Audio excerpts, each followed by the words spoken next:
finally, filling the quota is something I could finally see.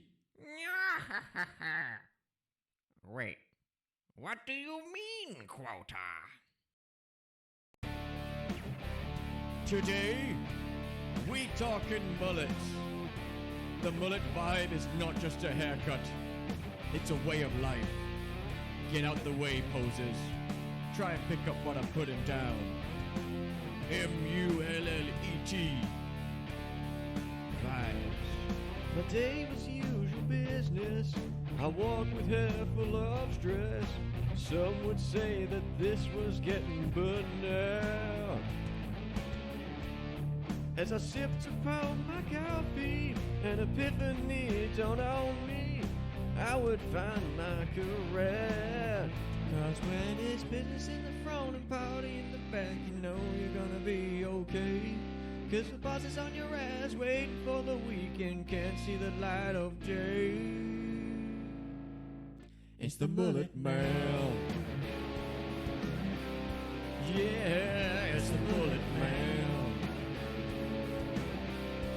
Yeah, it's the Mullet Man. Well, it's the Mullet Man. Vibes. The mullet seemed to call me, so I took a trip to go see just what kind of man I could become. So I went into the barber, my words couldn't have hit harder, and then the deed was done. Cause when it's business in the front and party in the back, you know you're gonna be okay. Cause the boss is on your ass, waiting for the weekend, can't see the light of day.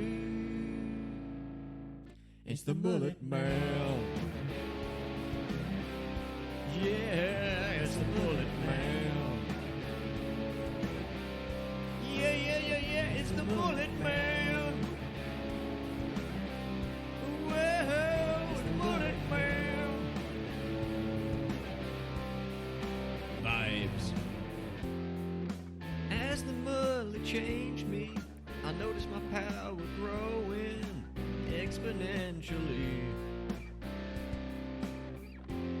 So I used this power for good, as I knew I should, but I still can't get a date.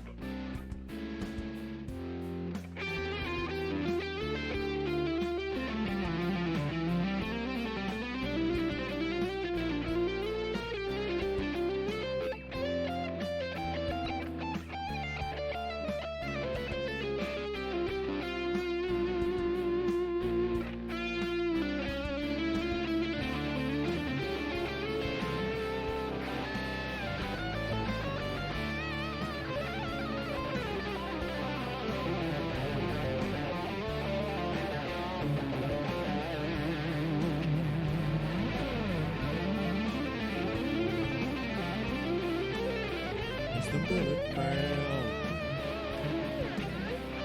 Yeah, it's the Mullet. Today, we pay homage to the streamer's salty snack of choice and the capo who's brave enough to defend their honor. Sit back and listen for a while, friends. You're in for one hell of a salty surprise. Sometimes streaming requires a meal, but the chat won't let you enjoy your snack. Unrelenting in that mockery, you fire back with words of wisdom and attack. Shut up! Let me munch my nuts. Shut up! Let me munch my nuts. Shut up! Let me munch my nuts. Yeah! Sodium's getting high, and vitamin B12. You're getting nourishment from the nuts variety that you delve. You may think of dirty jokes, all your 69 intros, But Capo continues lunch. He continues to munch. You didn't turn your back on them, although they're making your mouth dry. You'll never go hungry again until your death counts 60 high.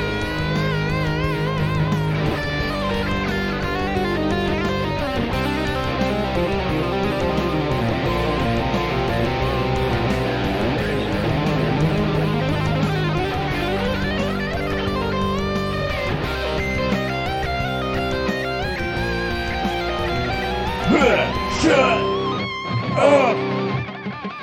Let me munch my nuts. Shut up! Let me munch my nuts. Shut up! Let me munch my nuts. Damn you, rotating cube! Ah! Shut up! Let me munch my nuts. Shut up! Let me munch my nuts. Shut up! Let me munch my nuts.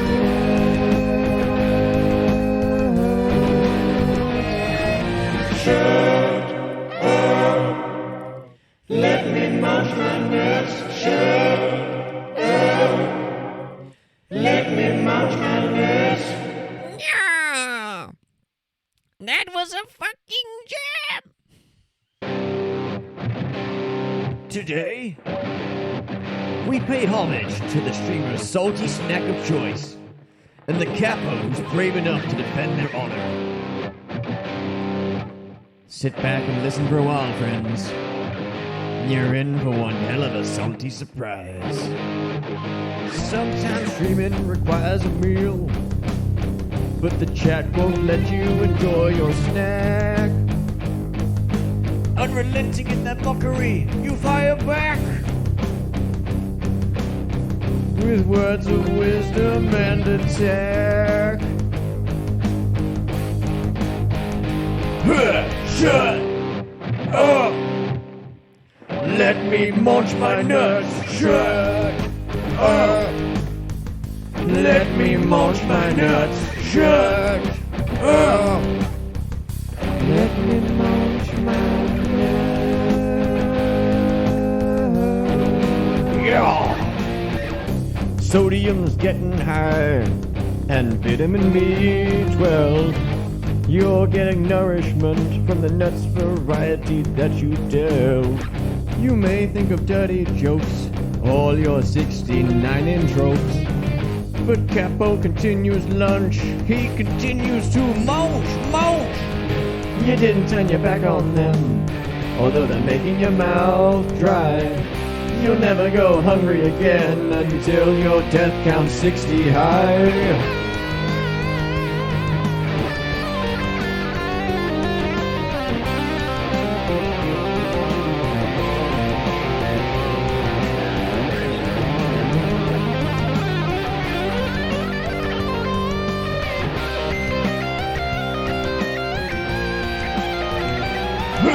Shut up! Let me munch my nuts. Shut up! Let me munch my nuts. Shut up! Let me munch my nuts. Damn you, rotating cube! Ah! Shut up! Let me munch my nuts. Shut up! Let me munch my nuts. Shut up! Let me munch my nuts.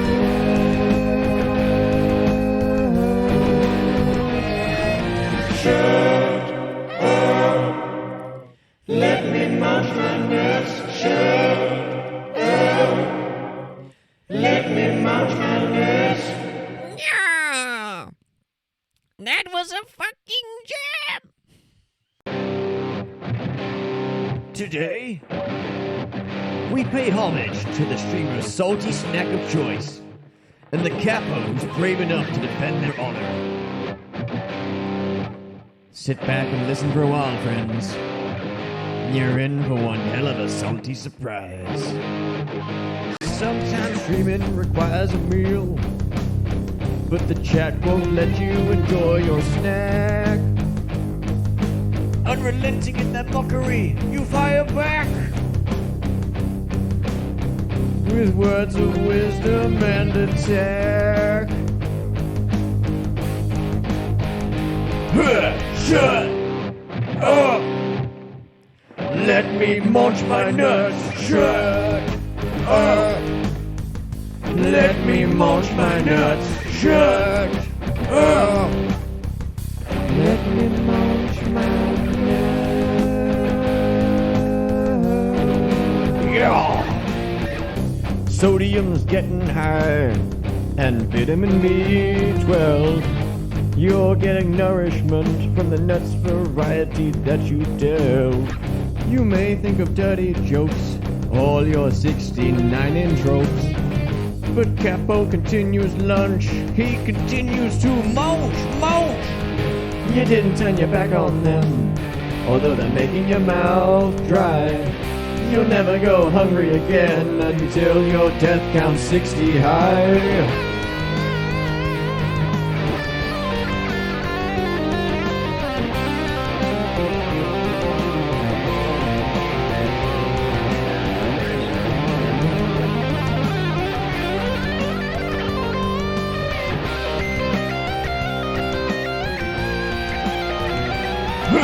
Shut up! Let me munch my nuts. Shut up! Let me munch my nuts. Shut up! Let me munch my nuts. Damn your rotating cube! Ah! Shut up! Let me munch my nuts. Shut up! Let me munch my nuts. Shut up! Let me munch my nuts.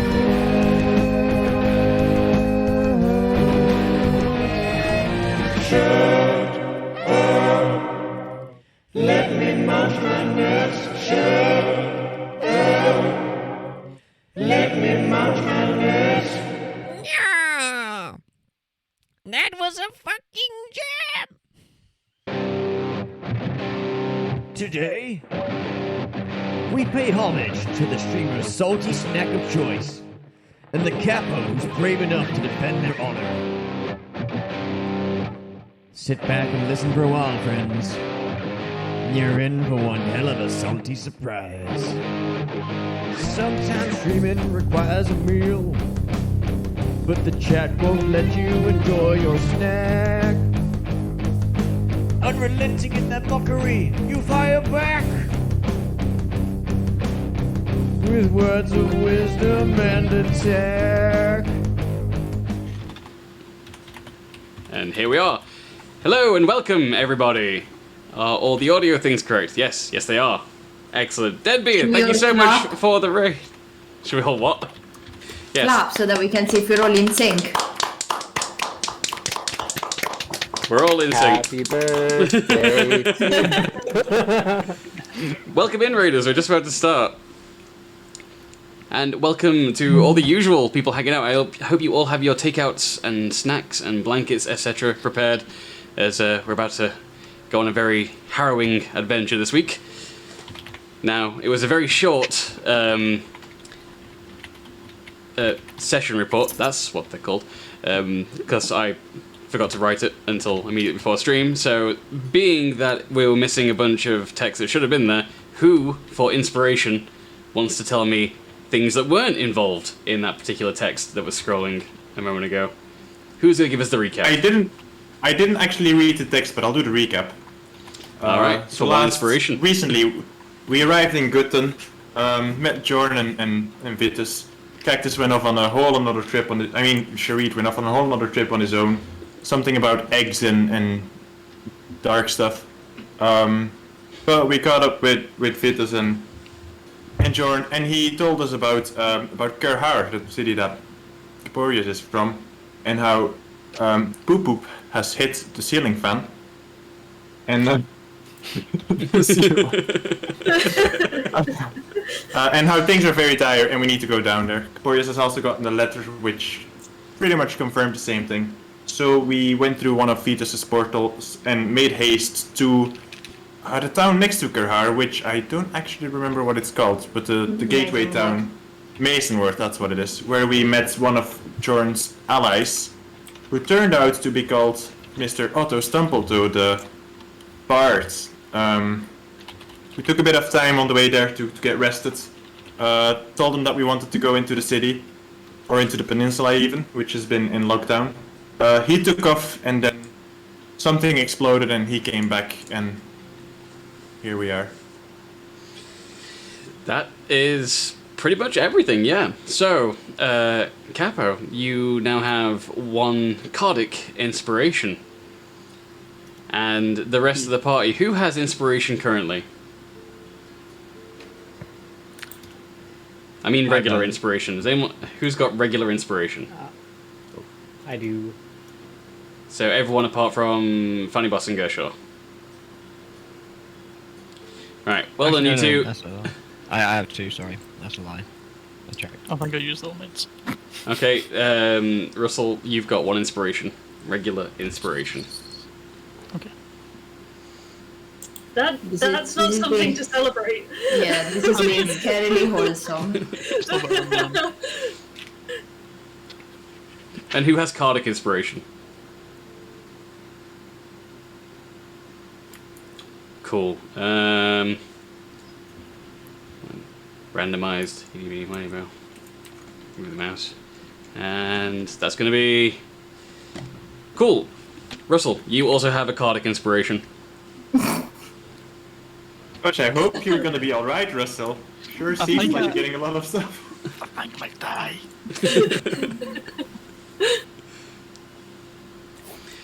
Alrighty. Just say you just what? Never mind. I heard. Never mind. And so we pick up this week's session in the tavern at what's the name of the tavern, by the way?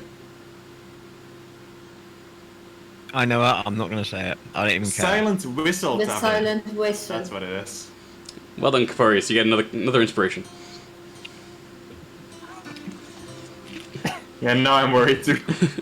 As the door of the Silent Whistle crashes open, after you've just heard what sounds like a large explosion to the west, you see the form of the halfling Otto as he leans around the door and shouts in the direction of the party.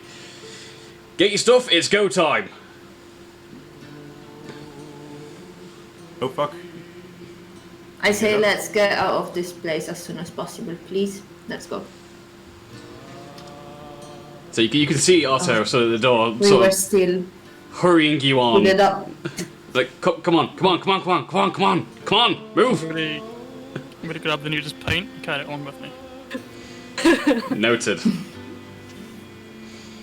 So, presuming that the entire party all stand up in unison and head towards the door, as you reach the door of the tavern, looking out to the west past the village itself, you see rising smoke and a few large flames, and seeing all of you looking in that direction towards the chaos, Otto grins happily at you and just says, I sent him a little surprise. And with that, his face immediately turns serious and he begins to run. And he gets about 50 meters before he turns back and sort of waves you on, like, we're going. I'll follow. And so I will run along. And so the party rushes along the road towards the peninsula of Kerhar, and as you get closer, legging it as you will, you can start to make out the makeshift sentry towers and the newly created gateway into the peninsula is currently on fire. Like, lots of fire, smoke billowing up. You can hear the cries of guards on the other side struggling to try and contain the fire. I think at this point they've given up trying to put it out. It's just a matter of containment. You're not quite sure what magic was used to do this, or if it was magic at all, but whatever incendiary device was used for this, it must have been very powerful. And as you're getting closer to the gate, this is when Otto begins to lead you off of the beaten path, and you begin to head north. And running through the trees, you keep the peninsula of Kurha to your left at all times. You can see through the trees as the foliage gets denser and then lighter in various areas. You keep spotting this makeshift wall or fence in places. It varies in quality, but all along this wall you can see there would have been stationed many sentries. However, all the sentries, all the trained guards at least, have left their posts, and you're kind of left with ragtag left behinds as they're trying to deal with this huge inferno at the main gate. And after a fair bit of travelling, could everyone make a Constitution saving throw for me, please? Constitution. You. Bruh. Or athletics. Whatever's higher modifier. Athletics or Constitution. Thank No you. athletics. 22. 15. 12. 18. 24. Is that everybody? Did anybody get under 10? No. Alright, you're all good. You managed to keep running through this densely packed forest on this side of the border to Kurha, and you're doing pretty good to keep up with Otto. He, I mean, you've not run into many halflings yet, but you can tell just looking at him that this guy's older. He's got to easily be somewhere closer to John's age, having been a member of the original Order of the Sacred Flame, and he's not tired in the slightest. This guy is fleet of foot, and he's running ahead of you, and he never stops. And luckily, he doesn't have to really worry about any of you keeping up. You'll manage to do your part and stay on his tail the entire time. And after an hour or two of marathon running, various moments of sprinting and then slower jogging, eventually you reach a gap in the wall. And you can see this leads out into the northernmost part of the peninsula of Kurha. And you can see, looking in, it connects to a cave system, which, Corporius, you will recognize looking at this. This is one of the newer mines that's been set up by, the people that survey this particular mountain region. You're well aware of the activities that go on within, and it's somewhat dark past. But you can see that this mine entrance is reasonably new compared to the ones that you're aware of. And Otto looks up at you, and he gives you a nod. He says, "This is our way in." And he points into the entrance of the mine. He says, within the last few months, they've increased mining operations. It's not been good for the natural resources of the mountain, though it's pretty good for us, as it's now connected the entire range. They're finding caverns down there that have been buried for centuries. How? Oh. Russell's gone. Russell went into the mines. We- He couldn't wait. He lost connection. We've lost Russell and broken the layout. He's back. Hey. Hey. You weren't meant to go into the mine yet, Russ. Calm yourself. And Otto continues, now that he has Fanny Boss's attention, and he addresses the entire party and says, This mine, this entrance into this mine, this will connect us through the entire region, and this will take us directly to the Resistance. And he looks very pleased with himself when he says the words Resistance. He tries to give it a little bit of like grandeur to it. Resistance. What are you What resistance? And he gets the same question from all of you. What are you resisting? And he looks directly at Corporius now and says, "Well, your dad." Well, yeah, but he would never allow resistance. He would No, he There's would no not. way. He most certainly would not allow a resistance, which is why, I should say, they've managed to keep it very quiet. Very, very quiet. We're not using the old mines for fun, you know. Is this a common traveled path by this resistance? Parts of it, yes, although the resistance operate on the western side of the peninsula, so those mines are far better traveled and mapped out by the resistance. This is going to be riskier. I'm not sure who has been down here recently, although when they dug this particular mine shaft, it seems that they've closed up operations within a few days. And that's not normal. Though we have little other choice. Traveling by road through the peninsula, we'd be spotted immediately. Sounds like a good plan to me. Nah, good. What about caves is a good plan? This is, like the man says, this is better than anything we're gonna find on the open road. Have you Nothing better considered than like yours. flying over top of the mountain instead? It's a lot safer than caves. But this way we get to experience cave floor. Why didn't we just fly to our final destination? Is that what you're asking? To which yes. Otto he points at you, Sharid. Then he points at himself, and he makes this gesture. Can I pick Otto up and fly him around? You could. I don't. You get the sense that he wouldn't be very happy at being picked up and flown around. He's much happier being close to the ground and on solid Earth. And I'm much happier being not in a cave. He can see that you're apprehensive about it, Sharid, and so he attempts to bargain with you, and he says, "What if I could promise you many good berries?" How did you know? Sure. Yes. You know, all right, let's go then. And so he begins to trudge off into this mine shaft.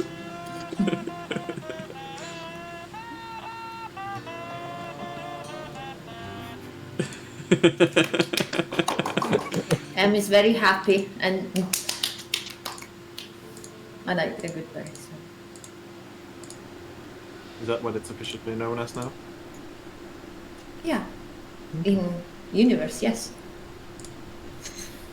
And so the Sneven enter the caves. And as you begin to travel through this now disused mineshaft, Otto begins to make small talk with the party as a whole, talking about, you know, like, oh, it's a bit chilly, isn't it? It's not. It's been worse. It's been worse.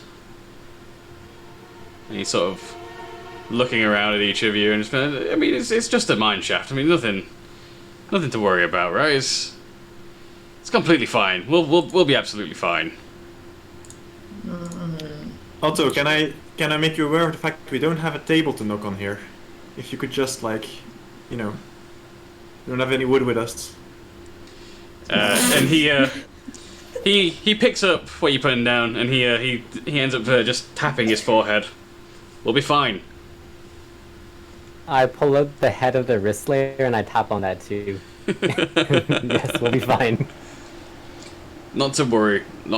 It's just a mine. There's plenty of these. Caporius, you know, you've seen all the mines. Or all this, you know, it's regularly used. They've got people down here mining things. It's nothing to be worried about. So you're saying these mines are filled with people in the Not city this that it's one. in lockdown? Not this one. The other ones. Central Kerhar, yeah, the mines are in full swing. I've never seen so much Kerhar being brought out of the mines. That it truly was an interesting sight.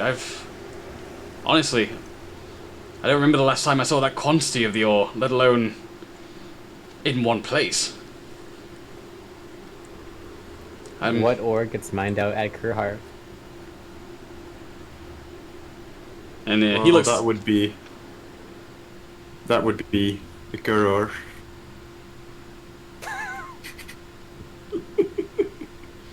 What does Kur do? It's an ore. What do ores do? They're shiny They and row boats, they I get guess. they get produced into equipment and such, armor, clothing even. This is when Otto looks at the rest of the group and he says, "You've all seen it before." Seen what before? A weapon made of Kur ore. Yeah, totally. Of course you have. You've met Jorn. What do you think Stormbringer is forged from? The sky. Lightning? Yeah. Metal. Partially. There's some truth to the lighting, but no, the majority of that blade is Kurhor. It's far more Kurhor than anyone has seen on either of the continents in years outside of the peninsula. I'm not sure why your father has begun hoarding it now, Caporius, but I don't dream it's going to be of any good. I believe that. I believe. Can I just So like have you- land and- Have you spent much time going in and out of these mines, traveling back and forth? Oh, what, me? No, not really. First time.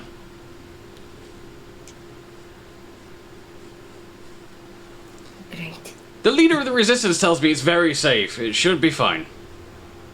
I'm We're gonna get lost, we're gonna die, we're gonna get lost, we're gonna die, we're gonna get lost, we're gonna die, we're gonna get lost, we're gonna die, we're gonna get lost, we're gonna die, we're gonna get lost, we're gonna die.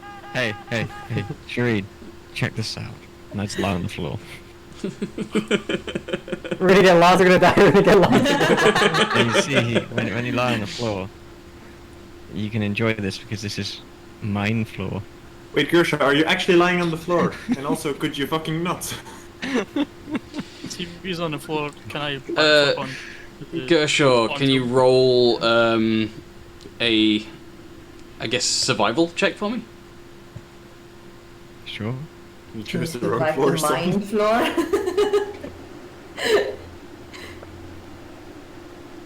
4. Uh-oh. Yeah, it's floor. Someone else inspect floor. So the No, party I'm keeps okay. the party keeps moving after they've dragged Gershaw off of the floor and made him resume walking, and you're traveling for 2-3 hours underground with only your torches to light your path, and you feel you can't be certain. You're getting a bit disoriented by being underground all this time, but Shareed, you're the one that notices it. You feel as if you've been heading up, like you've been ascending within the mine for some time now, but it's only just begun to dawn on you. Guys, we're moving up. We're getting closer to the real god, the sky. We need to get out of this cave. I think he's going crazy. We are ascending. Are we actually though? I think so. Yeah, That's what I'm Shareed saying. knows that you are now. The altitude has been increasing slowly over the course of your travel. Okay. You are starting to head up into the mountain range,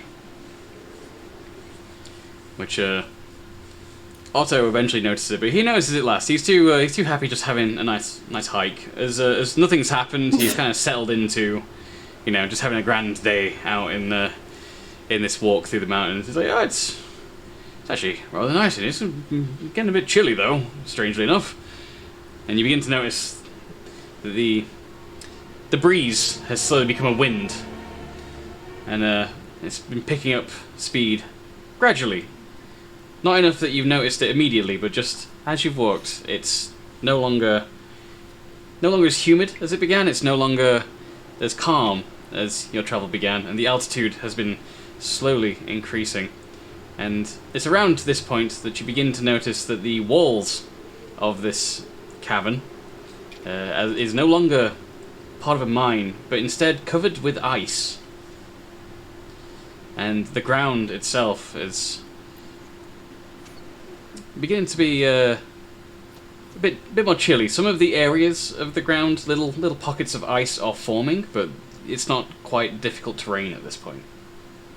But it's getting a damn sight colder, and it's happened gradually as you've been traveling. Otto, do you actually know where we're going? To which Oh. Otto turns to you and smiles and says, yeah, more or less. This way. There's a lot of fucking mountains on this peninsula. Do you know where we're going? Yeah, some, what are they? Some, so I think it's a ruined city. Yeah, that sounds right. Ah, yeah, exactly. Yeah, bob on. It's a ruined city. They were told ruined city. We go up. We go find the resistance.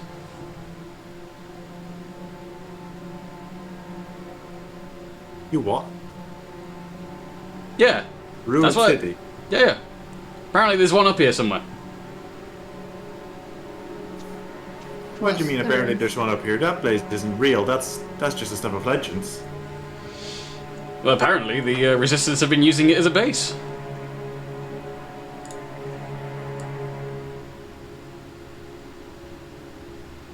Fair enough. Yeah, Let's see so- this. So we walk through here, up there. Pretty sure I followed the lefts and the rights and the lefts and followed what they said, and we go up and we go through, and then there's a few giant caverns, and then eventually we enter into the city. Not the actual city. Yeah. City Yeah, of the actual- Legends. That isn't actually. Hasn't been seen in God knows how many years. That. I don't know what to tell you, kid. That's the instructions I was given, and I was given them by the resistance leader.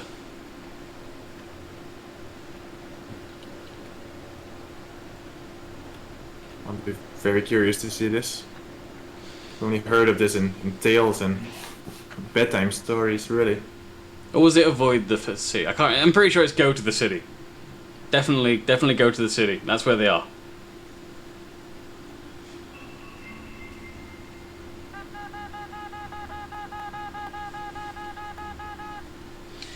Can everybody, as you're walking now, roll a acrobatics check for me, please?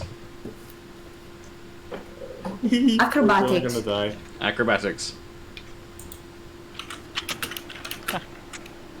20. 22. 11. 19.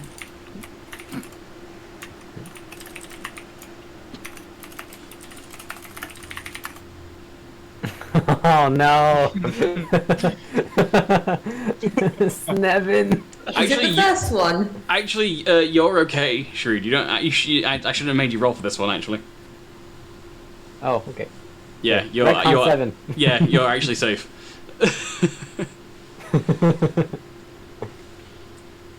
So, is that everybody rolled? Yeah. Okay, and we only got one below 12. Yes. 2. Because Gersh. Oh yes. Ooh, Gersh. Oh, Oh no, Gersh got a 20. Oh. The 4 That was was my Oh, gotcha. Yeah. Okay, so as you are walking and talking with Otto, you haven't fully realized while chatting that the ground below you is just a sheet of ice, and it begins to crumble away due to the weight of the entire party. And as it begins to crumble, the ground below Oscar drops away. Oscar drops directly into the cavern below. Shareed, you almost go down, but you manage to you manage to actually begin flying. There's enough space in the cavern that your wings keep you above and off of the ground, and so you don't fall into the pit below you. Could I grab Oscar before he falls down? No. Okay. In a normal situation, yes, you could, but no. There. You don't show up, your character dies. That's the rules. He gets lost in a cave forever near the weird city. Caporius, though, Oi. you begin to fall as the ground below you gives way, but you manage to grab onto the edge of the dirt, just at the edge of where the ice finishes, and you are now hanging off above a chasm that you can't quite see the bottom of. Lads? Can I go try and grab him? You can. I want to look down or up? Can you give me a strength I check to Okay. pull Capo up? Okay. While you are in the middle of assisting Capo out of the edge, Shareed, you look down with the intent to see if you can either catch or retrieve Oscar, and as you do, a sheet of ice below you connects with another, sealing the chasm below. Does it look magical, or is it just luck? It looks natural. Okay. Although you I'll can yell see, out you can see below you through the sheet of ice. It's dark and grimy, and it doesn't make for great visuals. But you can see Oscar's torch moving around. It gives you the idea that Oscar is in fact okay and alive, but just separated from you for now. Okay. I go tell the party. Hey, Oscar fell down the hole, but he looks like he's okay. This is the first time you've seen Otto actually retrieve a map from inside of his coat, and he begins to unfold it. And it's folded in so many times, more than you feel should be physically possible. The laws of physics no longer apply. He unfolds this map from what is like a 1-inch square, and it becomes like a 3-foot map that he's holding out. And he begins to look across it. It looks like any, it looks like a British A to Z that you'd find in the back of any car. And he's looking through it, and it's all different markings for different mine shafts, and eventually he finds the one that you guys are on, and he points at it, and then he turns the map a few times to check. Like, no, I was right the first time. And then he looks through it and says, alright, okay, so if we keep moving the way we were going, then if Oscar can travel north, he should meet back up with us when we reach this point here. And he points to a little part of the map that shows, just says the city with an X on it, and then a few caverns leading up to it. It's like, yeah, right there. There should be a spot. And saving you all a lot of time and puzzle solving, Bucky jumps to your aid and telepathically informs Oscar of the direction in which he should be walking to meet up with the rest of the group, as you're still close enough that Bucky can communicate. And so you see Oscar's torch begin to head north in following the directions of the cavern. I put a good berry in the pocket that's holding Bucky, and I say, "Thanks, Bucky." And you hear back, "You're welcome."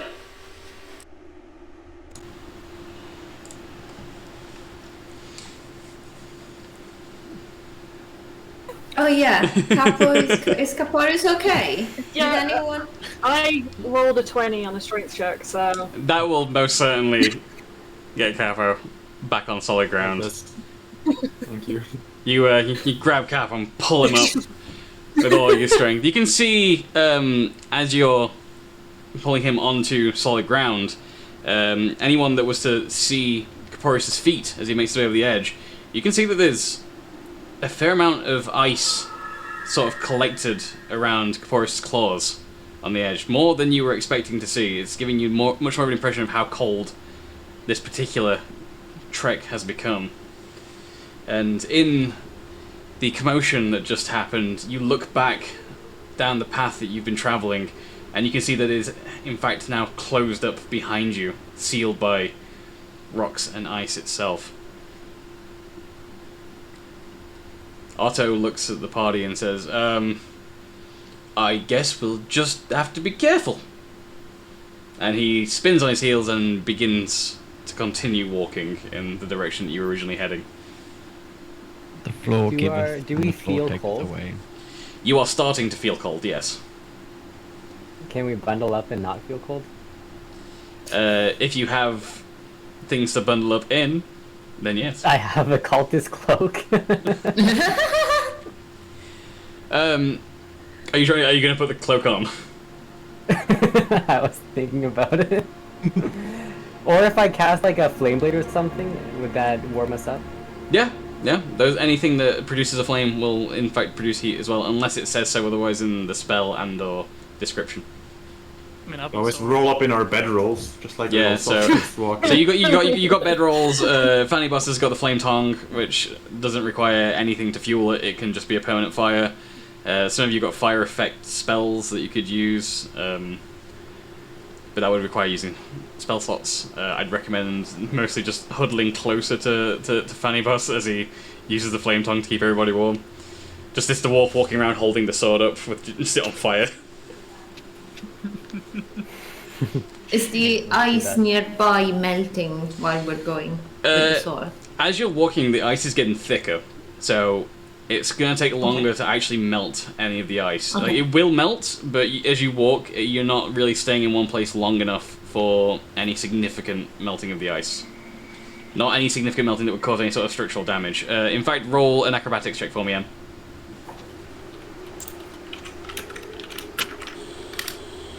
18. You very swiftly and elegantly dodge a whole bunch of water that leaks from the icy ceiling above. Okay. Yeah, you just like spider sense. You're just like no, and just dodge getting any water on you. Good. I have 10 feet of chain. Do you guys want to wrap that around your feet so that you don't slip? We could maybe break it apart with the fire sword, so we can have like treads. Separately, or one long chain with all of us attached. Separately, you could break the chain apart with the Attached. Would that not or we impede could our group all of us movement, though? together. Nothing good comes from that. Don't do that. Do it. It's funny Like for me. if we were to chain up our feet, would that not impede our movement? It wouldn't help against difficult terrain. The difficult terrain rules will still be in place, but it would give you some advantage on things like acrobatics checks for, falling over. As it will, it would counteract the slippy ice. Should we all get chained up together? I'd rather not. I just had visuals of you all chaining, just using the entire chain to connect all of you, and then one of you falls over. It means all of you falls over. Yeah, that's what happened when the stairs became a slide. Yeah. And that's why you make a fake knot, and you can just go, "Oops, you're up, bye." Okay, bye. Yeah, I think I'm okay. The treads might be a good idea, but it might take a while. So I think we're gonna have to bring and bear it. Also, do you have any idea how far of the city we are now? City. Otto says, I reckon we can be there in 5-6 hours. It might be worth chaining up then if it's gonna get more icy. I mean, it can't get much more icy, can it? He looks around the cavern of ice that you're currently in. The torches that you're each holding, and Fanny Boss's flame tongue sword emitting light in this cavern. It makes all the walls and the ceiling sort of sparkle and shine from the ice that's sort of compacted around you. It should feel colder than it does. You think maybe something to do with the way this ice is compacted and just the distance of the trail that you have to walk. There's something about it keeping some amount of heat in here, and you're not getting any wind chill going on. Whatever wind or breeze that you are feeling at this point seems to be emitting from a source very far away.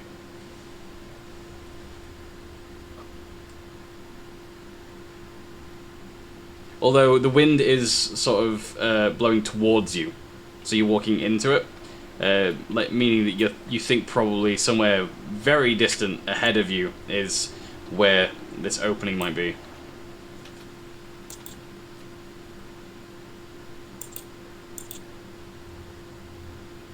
Well, I'm gonna don my my wizard robe and I guess follow along with Otto. So you put the cultist robe on. Oh yeah. Okay, so as you put on the cultist robe, you're impressed to realize that you don't feel anything. Not the cold, not heat, not a thing. You are numb to the elements around you now. Can I still talk to Bucky? You can. Hi Bucky, can you hear me? To which Bucky responds, Yes, Master Shreed, I am here. Is there anything different now that I'm wearing some cool new clothes? You look cool and new. Oh, thanks. Okay. That is all. And I give Bucky an extra good berry for his nice words. Thank you.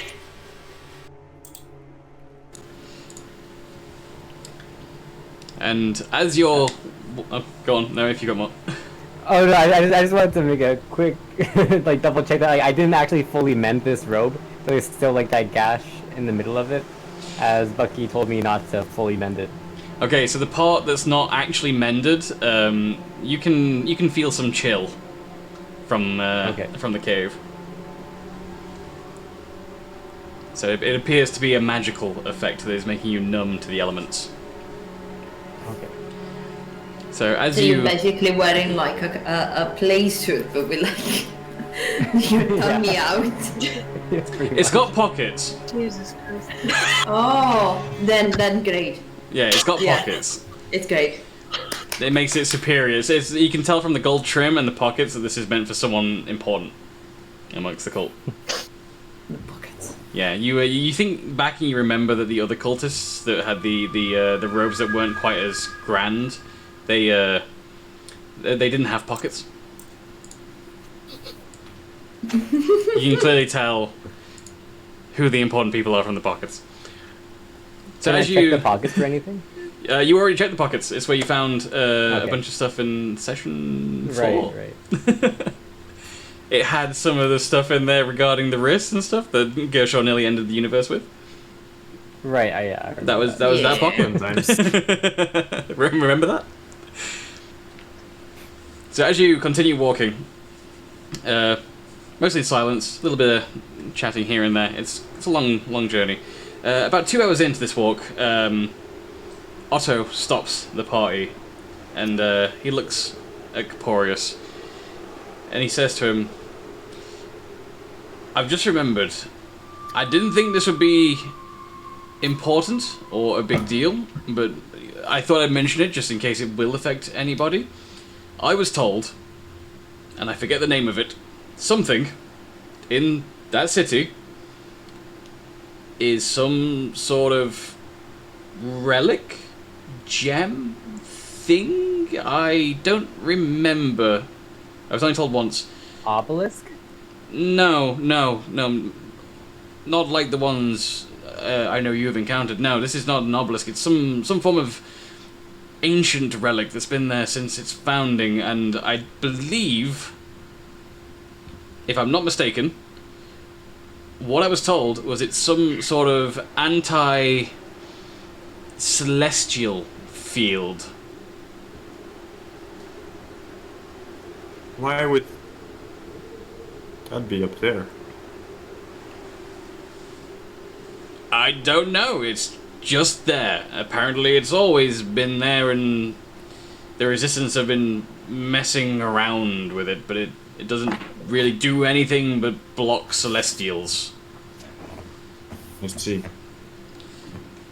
And as Otto tells you that, you hear, in your mind, the voice of Bahamut, who says to you, Caporius, as you venture forth, you will be truly alone and without my guidance, I will not be able to speak with you until you return. Oh no. Good luck, Caporius. I believe in you. Thank you. Yeah. That is less than fortunate. Yeah, shame. And so which Otto looks at you after seeing you just sort of mumbling to yourself for a second there, and he says, I assume that's not gonna be a problem, but I just thought I'd mention it because apparently it's quite powerful. It'll how powerful? be what it is. Like it blocks Celestials. I think their influence. It might be their influence. I'm not sure, I can't remember. I mean, it's fine, right? None of us here are Celestial, so... Guess we we're... know of it anyway. I think they call it a God-free zone, so... Anyway, we're about to pass the barrier, right? So I thought I'd just let you know before, you know, we pass it and anything weird happens. And with that, he keeps walking. I'm gonna take off my fancy cloak and give it to Gershaw. Okay. I take the fancy cloak. It has more Alright. pockets than what I got, so it's like makes me feel more important. So as you don the fancy cloak, you also realise, much like Sharid did, that you are now numb to the elements around you, apart from a portion of the cloak that is unmended, and from there you sense a chill. Thanks, man. Watch the belly button. Chilly. I'm just gonna keep looking down at the belly button now, just like as I walk forward. And Sharid, can you roll a Constitution saving throw for me, please?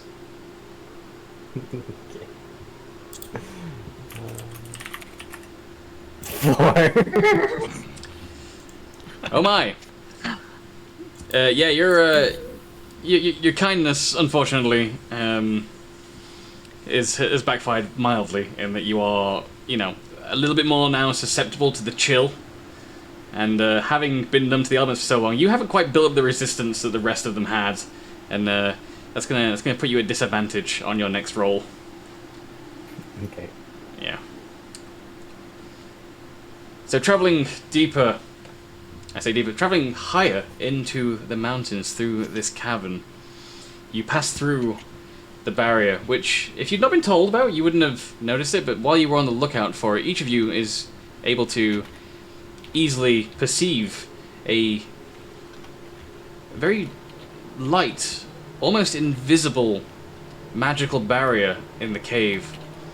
And you step through it, Caporius first, as you follow Otto, you feel it. It's a little bit tingly. It feels strange to walk through, and as you walk through, you realize maybe it was something in the background the entire time. Maybe it's now the absence of it that makes it more noticeable. But everything to you is much more quiet in your mind, and you realize that you have been well and truly cut off from Bahamut's presence. Though a quick test of your magic will show that you are still able to cast as you usually would. Whatever this is doing is not entirely blocking your link with your patron, although it is now very quiet in your mind, and you find yourself for the first time in over a month alone with your thoughts. As the rest of you pass through it, you all feel varying degrees of tingliness, but nothing really stands out to you. Gershaw, roll a d20 with advantage. Just a straight up d20. Okay. Is that a tingling saving throw? It is a tingling saving throw. Wow, that is great. My. You feeling the tingles yet, Gersha? We're tingling. As you step through, The portion of the cloak that is not mended. What portion is that, Sharid? The belly button. You feel a burning, hot, stabbing sensation in your gut, in the portion where it is unmended, and you are hit with a searing pain to your very core. It brings you to your knees and makes you collapse for a moment. You never lose consciousness throughout this entire thing. You just feel this strong sensation of being repeatedly stabbed in the gut. If only it had been somewhere that wasn't the gut, Sharid. All I did was watch the belly button. Look, you're on the floor where you belong. If only I knew I'm what it gonna felt like to be stabbed pull- repeatedly in the abdomen. I'm gonna pull Gershaw back from the celestial force field. Before you have chance to interfere with the form of Gershaw on the floor, eventually you see him stop writhing in agony, and Gershaw eventually, after a few minutes have passed of sheer agonizing pain, you begin to adapt. And while the pain is there and you're unable to ignore it, it is subsided to the point where you can function. But you are left with a constant reminder that some field is in effect and messing with you specifically. That's just not fair at all. What happened? In character, the people doing? actually know what's going on. Because I know that out of character, we all kind of know. But does in character, they want to know what's going on with Gershaw? I do. You That's do? why I gave him the cloak. Yeah. So, in character, I think only Sharid is aware of what's going on. Okay, so the rest of you have just seen Gershaw just get absolutely mullered by this anti-celestial field. But he's getting up and he's okay now. But as far as you know, everyone else just walked through it and just like a sense of the tinglies. Doesn't even take enemies anymore these days.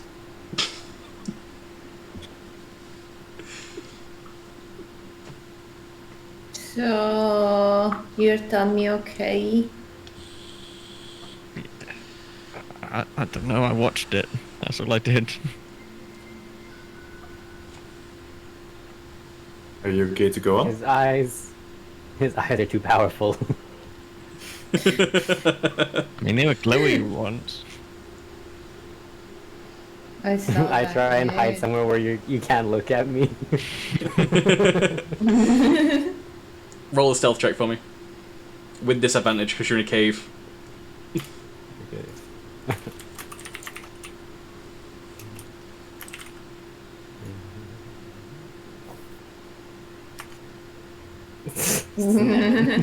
Wherever you look, Gershaw can see you.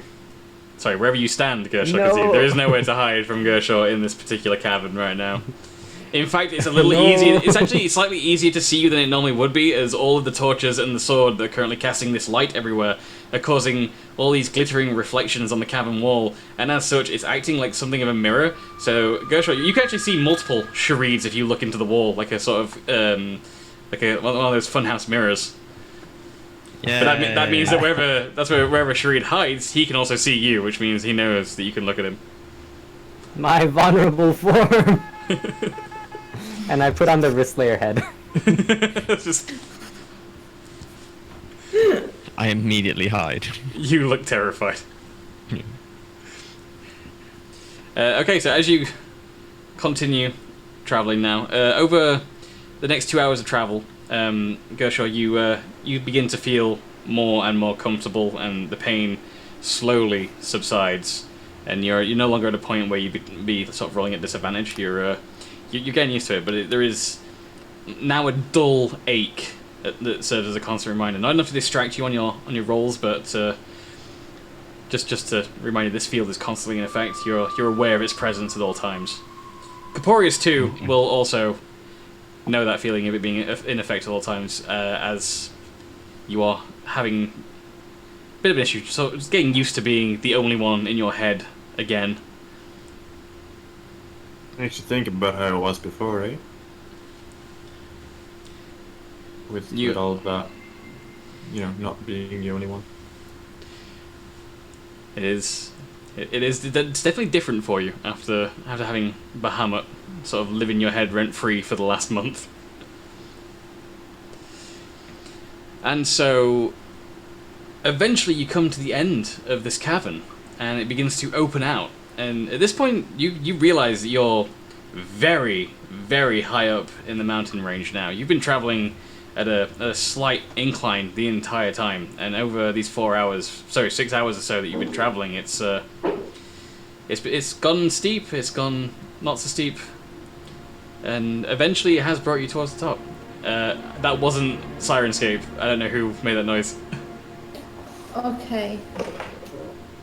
I don't know, I felt like it came from here. I'm gonna check. If Feel there's someone free to check. outside or something. Because that wasn't on Sirenscape. I didn't actually hear anything. I heard a proper like bang. Oh. Earlier I that think we're alone now. So while Em is dealing, In my flat. Otto looks at the rest of you and says, "So how you all doing? Is everyone okay? It's not been too difficult. Not been too bad a climb. We've made some good time on this, I think." Nearly died once. I mean, Yeah, it's an adventure. You're gonna die at least once, right? that is correct. no, Nah, we've all done it. no. By the hells, I think John's died 3 times. Maybe. John dies a lot. I mean, 3 times is a lot if you're a normal person. 3 times is not really that much if you're a member of the Order of the Sacred Flame. It's after a while, you might as well get a punch card for a free beer. And you can tell, looking at Otto's face, that he is sort of exaggerating a little bit, and he does look a tiniest bit nervous, but he's doing his best to hide it. I'm gonna ask Gershgar if he's okay.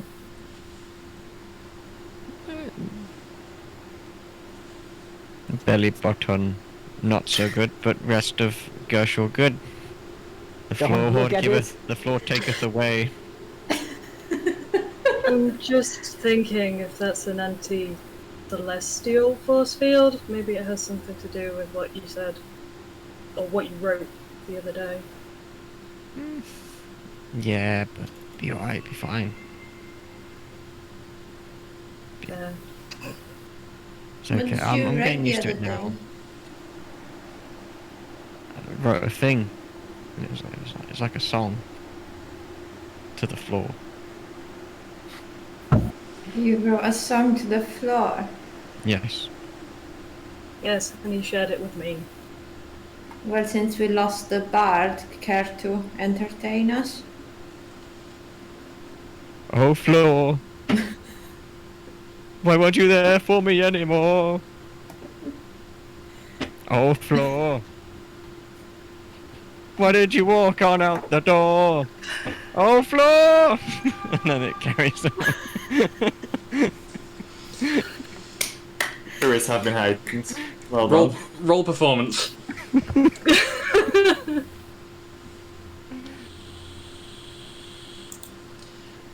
I've got 0 charisma, my guys. That's okay, no matter what the roll 13. is, M is fascinated by the... While you're singing these words, Otto begins to sort of play along acoustically with his guitar to give you sort of a backing track, and you gain some inspiration. Okay. Oh, the floor gave Singing it. songs is now enough. Yep. And so you reach the end of this cavern that you've been traveling for many hours, and as you exit, you look upon a large chasm in front of you. You can't quite make out what's on the other side of this cavern, but it's connected to where you stand now by a bridge of ice. M, roll perception for me. Oh no.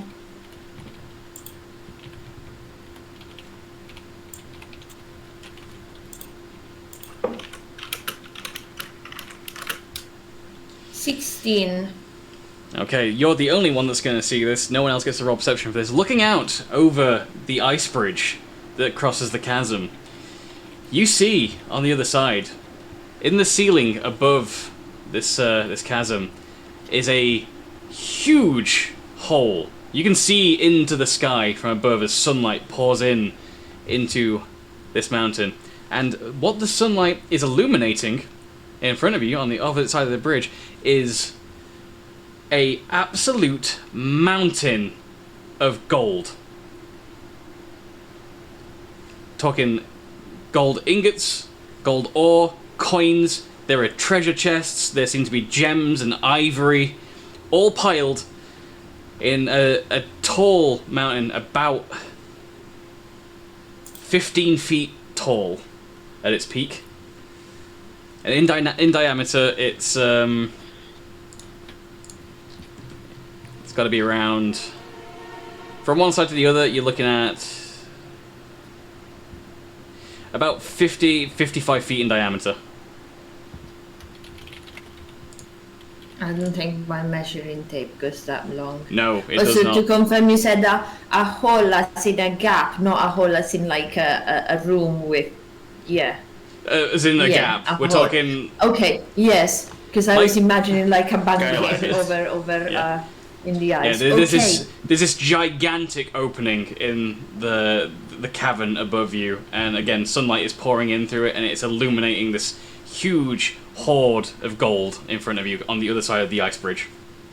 And no one else has seen this? No one else has seen this yet. Are you gonna try and pocket it? The rest of the party are all too focused on this ice bridge. You guys are sort of, getting your bearings on this side, looking around, trying to decide what your next move is going to be. But you are focused, like perfectly focused in on like, is that gold? And then just realize that's a giant amount of gold. That's a lot. That's more gold than you've ever seen in one place in your entire life. You've never seen this much treasure. I want M to have the same face that Dougal has in that episode of Father Ted when they say do not push the button and he's looking at the buttons.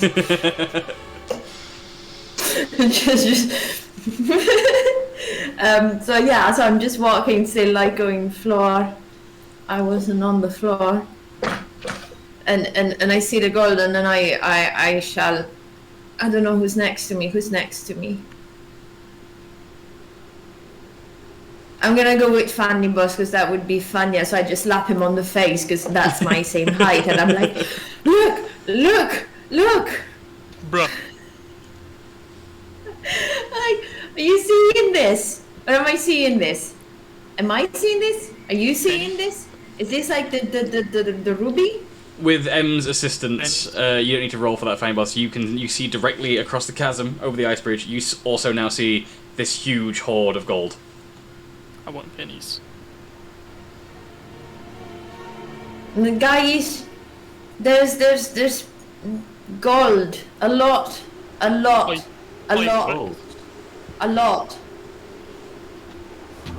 Mr. Otto. And Why would Otto, there be gold in these mines? That seems... Otto's not paying attention as he begins to cross the ice bridge. But then, after you've shouted him, he sort of turns back and steps off the ice bridge and looks at you and says, What's going on? I'm a rogue, so I'm a quiet one. And he looks over the chasm to where you're pointing, and he sees this mountain of gold, and he grins a bit and says, "Well, that's new." What do you mean new? You said you've never been here. I mean, as in, I've never actually seen a mountain of gold that big before. That is something new, even to me. I think that belongs to the floor. No. You know I mean, well, that's one theory. The one directly on the floor, maybe, but all the others stuck on top, maybe they just to grab. Yeah, they're not on the floor. I don't think gold really matters right now. I think, getting to our destination is more important. Yeah. But if we get there with a lot of gold, we'd be happier. Doesn't buy happiness, but surely helps. Yeah, Which- but what's guarding that gold? Which Otto does point out, is like, well, if we have to cross this ice bridge to get to where we're going, and the gold is over there, so we're kind of going past it anyway. We can't avoid the gold. It's a What sign. if it's warded? We need to get there anyway. So can we now all load up Roll20? Fuck. It's not my fault. We can't avoid the gold. Can I point this out? That it's on the other side of the bridge and we're crossing the bridge. I mean, we could still not take it. Alright, so moving I across didn't to... say I was gonna take What is that picture? Oh. Whoops, I went to the wrong thing. Alright, so on Roll20, I will now move Please the not players... kill us. Yes, please, Watson. Okay, Oh, so you'll find yourselves looking that's at... that blue thing. I think that's the That's not bridge. good. That is the ice bridge over a chasm that looks to extend down about 200-300 Oh. feet. No, I meant the tiny blue thing in the gold. That's like Uh, a thing that is like half of a square and it's blue. You would have to find out. You can spot it from a distance, but you can't quite make out what it is. Oh, I zoomed out and now I see the bridge. Oh, I see. Yes, okay. Yeah. I found. You're all at the bottom, by the way. Are we rolling for initiative, or are we just moving freely for now? No, you can move freely if you can all control yourselves and not go wild in different directions. Then. Okay, Um, I'm gonna move forward over there, basically. Yeet! All right, stop. Stop. Caporius, you entered the bridge first. With a Does I it? went Does, to back up Yeah. at the beginning of the bridge and I'm like, ha ha ha ha. all right. So, in order to cross the bridge, which I will reveal the remainder of the bridge to you.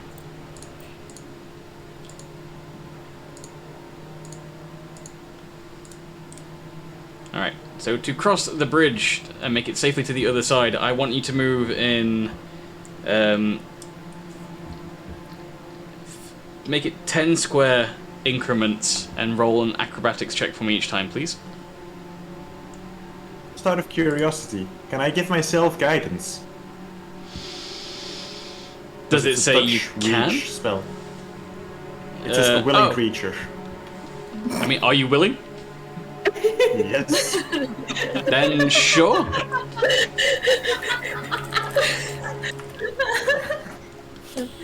The horny dragon's gonna touch himself on the, on the bridge. I can do this. I can do this. touch, not rod, bruh. Look at me. I'm in the zone. She's look. Sorry, I just saw that Marthouse made a Monty Python joke in there. It's like, to cross this bridge, you must answer these questions 3. What is your favorite name? What is But the can I do airspeed that velocity of for an each? unladen swallow? As that is a cantrip, can I do that for each one, or is that not? How do you? I'll let you only do it for the For first one one. of Only for the X? one of them. Yeah. Only for the first. Okay. Yeah. So moving, if you acrobatics move, it was, yeah. yeah. So move 10 squares up, and then roll acrobatics. But 10 squares. You get 10 squares. I Yeah. thought. Sorry, I thought it was 1 square at a time. No, 10 squares, and then roll acrobatics. 1, 2. I'm not gonna make you do. I'm not gonna. This is a long bridge. I'm not gonna make you roll it for everyone. 10. Right, so Yeah, that's that's gonna get what you. I was. That's almost halfway. Right, so roll your acrobatics check. But I'm just not prepared.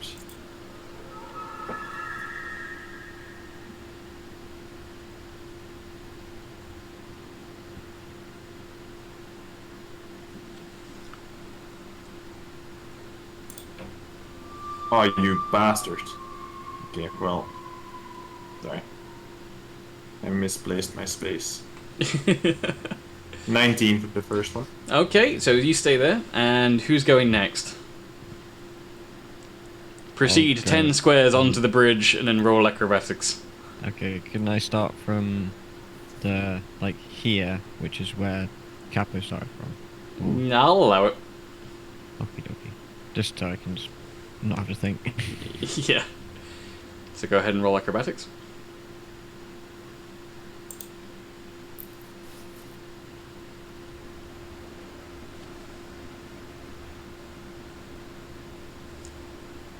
13.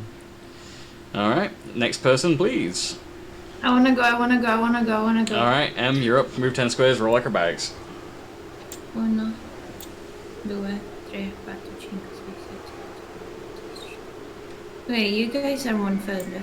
1, 2, 3, 4, 6. Hello. Now roll your acrobatics check.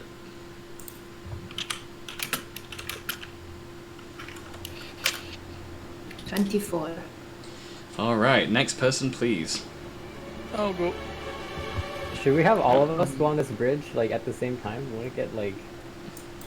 You can see from like looking on the cliff edge, if you look side on to the bridge, that it's actually pretty thick ice.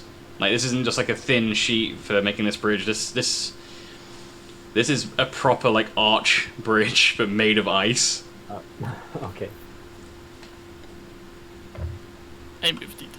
Alright, roll yourself an acrobatics check, please. Actually, no, Fanny Boss, you don't need to roll one. You're Just a good.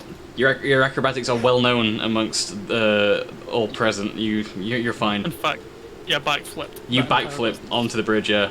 Yeah. Yeah. It's all good. How much is your acrobatics modifier? My acrobatics is +6. That's lower than mine. Why do I have to roll first? Because You got a he's 24, what are you because complaining about? he's a living meme and you're not, unfortunately. It's like his one major backstory thing that he's got going on is his ability to be Watch like me unbreakable. fall on the next thing and I'm like... Alright, Solgrim, move up. And roll your acrobatics check. But my arms. Okay, maybe not. 20. Alright. Shareed, you don't really need to. Yeah, I'm just gonna chill. Yeah, I get it, because we're on ice. Can I stay prepared to like yeet someone if they start falling? Yeah, you can prepare that for your next movement. Alright, so back to the Eat top. someone if they start falling. It's like, oh shit, be gone. Yeah, assist them by throwing them into the cavern. Back to Alright, me. Caporius, back to you. Move your next 10 spaces, please. 2, 3, 4, 5, 6, 7, 8, 9, 10. While I'm walking, I wanna say there's sorry. You feel more Go on. you feel more confident now that you're most of the way over the bridge. So roll your acrobatics with advantage. Spicy.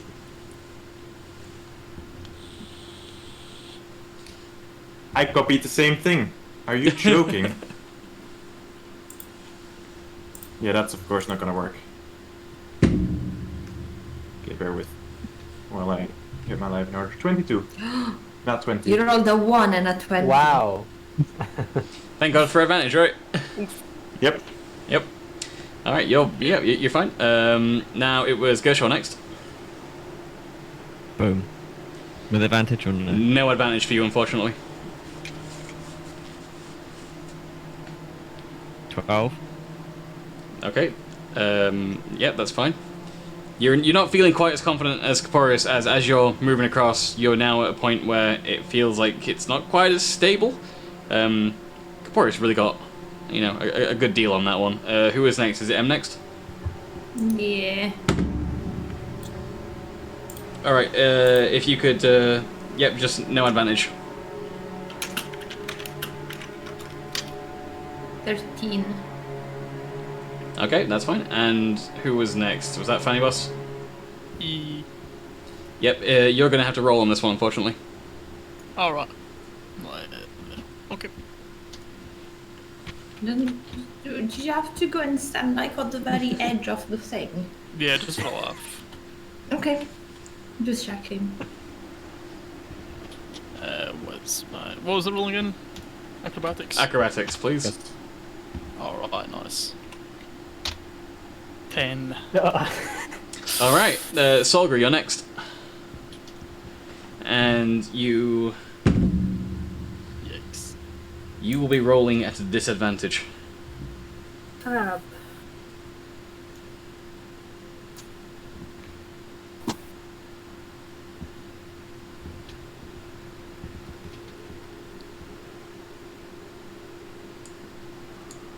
15. Alright. All good. And Sharid, you can fly up as well now. And now, to get off of the bridge. Caporius! Just You to can- the edge of the bridge, I'm assuming? You can step off of the bridge. Yep, that's fine. And Gershaw. Yep, you make it off just fine. Just go step off the bridge. M. Oh no. Bear with, I have lost a die. You know It was what? a pleasure knowing you. I'll retrieve that from under the desk later. We'll roll with maybe the less killy die. Yeah, M, you make it off fine. Step off the bridge. Oh. Fanny Boss. I would love to know what that die is under my desk. That's like a natural one. No. Hold on, No, leave it. Let me shine my torch below my desk and find out. Ah, no, you'd have been fine. You'd have been fine. Okay. Fanny Boss. I move. You make it just. You can feel the ice cracking just slowly under your weight as you move across the bridge. So much so that it sort of scares you into not performing any, overly ostentatious like backflips or anything. You just kind of, take it seriously for a moment and just sort of step off the ice. With each footfall on the bridge, you can hear the sheet of ice below you just cracking slightly, just as you go, and it's beginning to echo out into the chasm below the bridge. Stop Solgra. breakdance right then, though. You saw as soon as you get off the bridge, you feel confident enough to breakdance again. Yeah. Solgra actually runs full pelt off the bridge as fast as she can. The ice cracking underneath her feet with each step, just the echoing out from under the bridge through the chasm, making a loud noise. And Solgra actually does like a triple flip, like spin midair, and lands off the bridge just fine. That was a 20, by the way. You made it straight off that bridge without problem. And Sharid, you can go ahead and fly up further. Can I grab Stumpletoe? Now, and, fly him across? Otto makes it off just in time, but you can see, looking back now, the party looking over the bridge, you see that it's worse for wear having had people travel over it. It gives you this idea that maybe no one has been on this bridge or in these caverns for a very, very long time. For something like this to have been created naturally and exist, you feel is miraculous, if not impossible. And so it does leave you sort of unsure of what is going on. But now that you've passed over the bridge, you can get a better look now at the area ahead, to which I will reveal.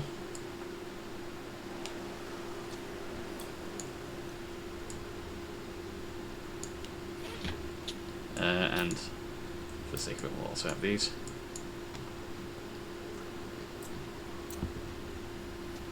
And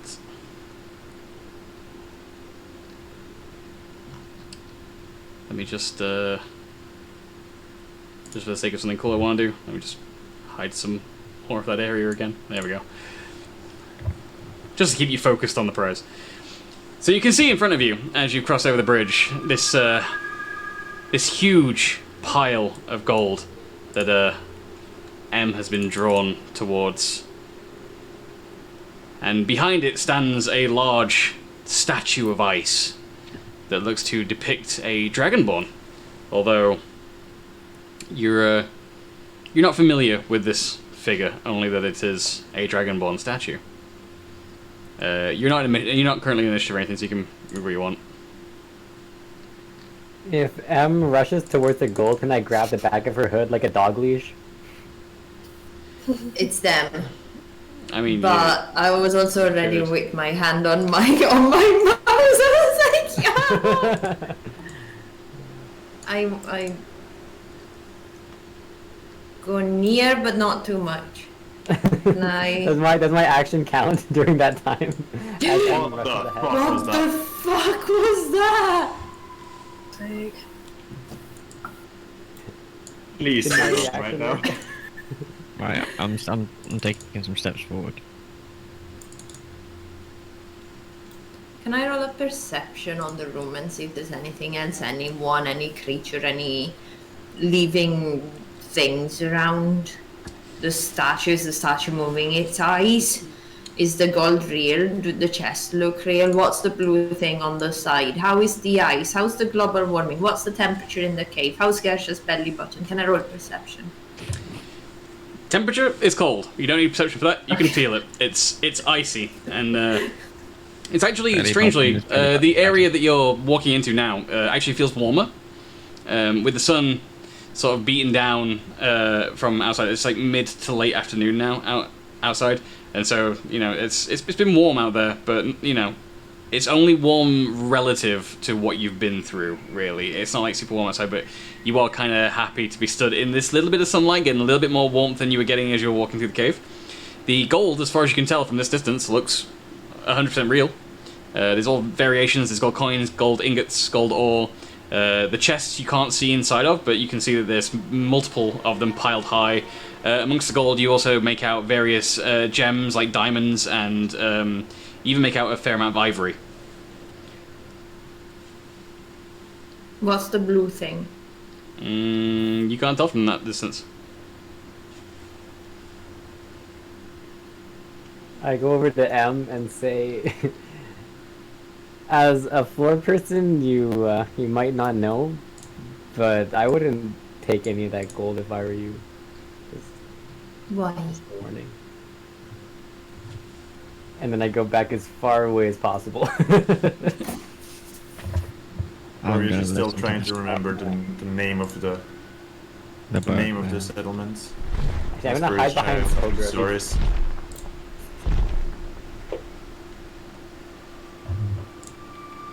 I think we need to get out of here.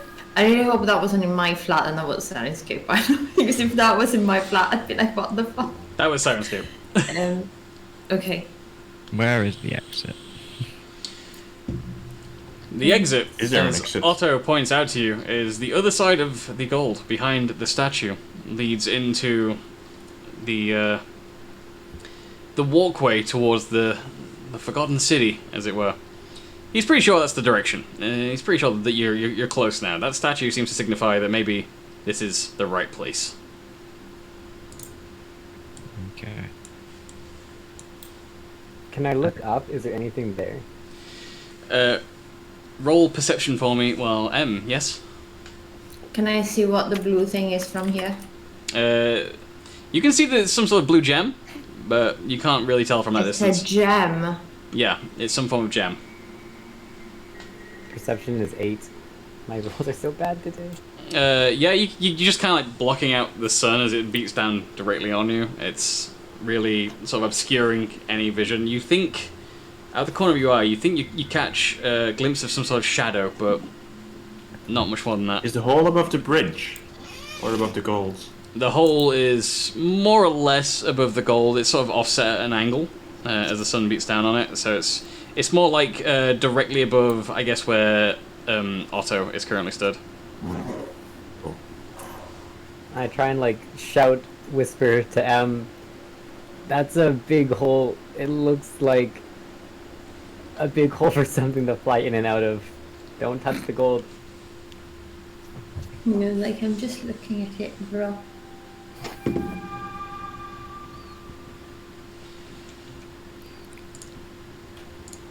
Hide behind smart bird person.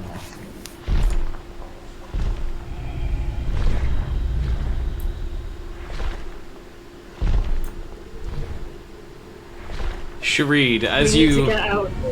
as you look up, keeping your eyes on the opening in the mountain, you start to catch glimpses of huge white wings beating in the air, getting closer. And after a moment, you no longer hear the beating of wings as a huge thud echoes throughout the cavern, just rings out just as something lands on the lip of the opening of this mountain. over the edge, you see large white claws grip the edge of the opening. The claws themselves extend and are serrated, and you can tell from the bone structure, Corporeus, as you turn to see what's up there as well, you recognize something very draconic about it. And lifting its body up and its head over the lip, you see an ancient white dragon peer down, looking at each of you curiously, and speaking in draconic. You hear its voice.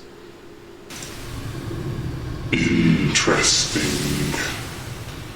What do we have here?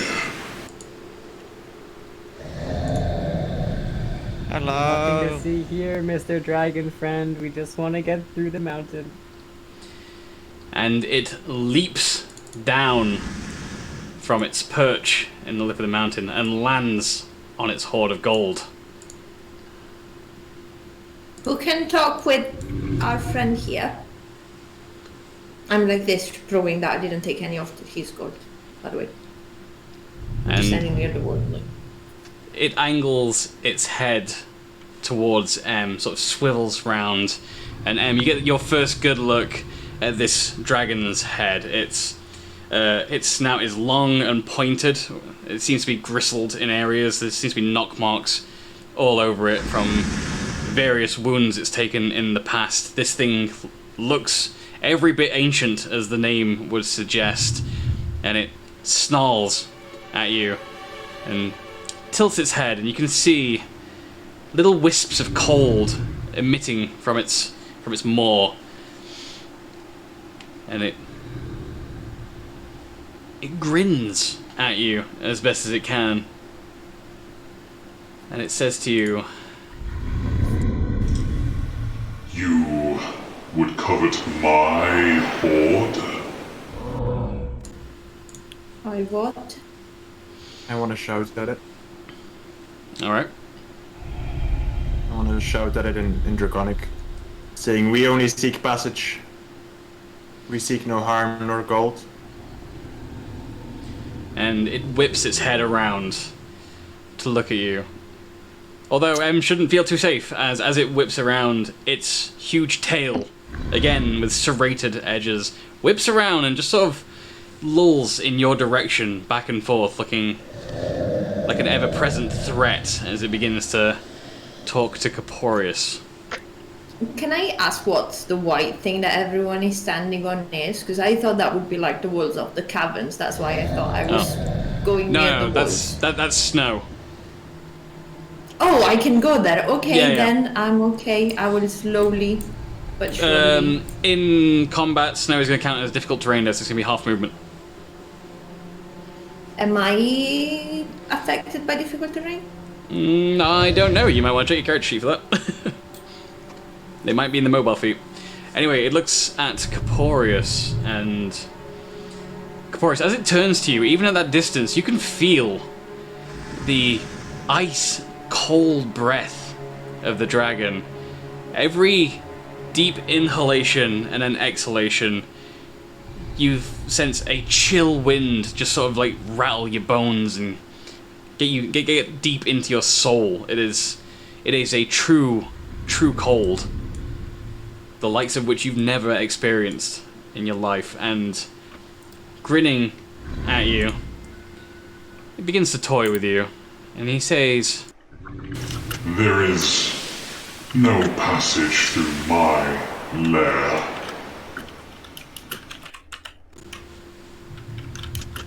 I say, I reach my pocket and I take the ring that I carry, bloodline of Carillon, family ring.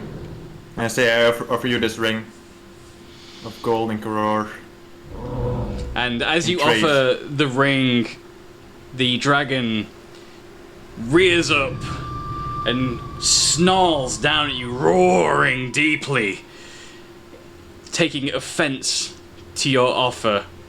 And in Draconic, loud and guttural, he yells at you. An offering?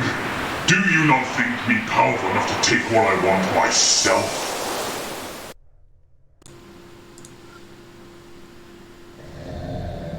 No, I do.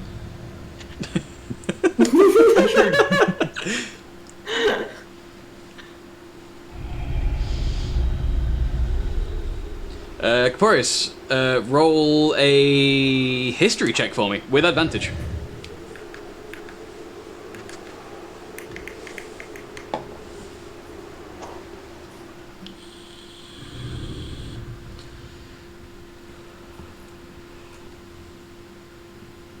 Two. What'd you get? Two. 2. Alright, well, that's actually still going to be enough for you, because you have the power of God and Discord on your side. Me on my side. Yeah. Oh, yes. And you recognize... Not so much recognize the dragon itself, but the stories begin to connect in your mind. You begin to remember folklore from Kurhor. Sorry, Kurhar. Kurhor's the all. From Kurhar. And you recognize that this very dragon, this ancient white dragon before you, may be the legendary Kurt Jurat, the one known as the Glacial.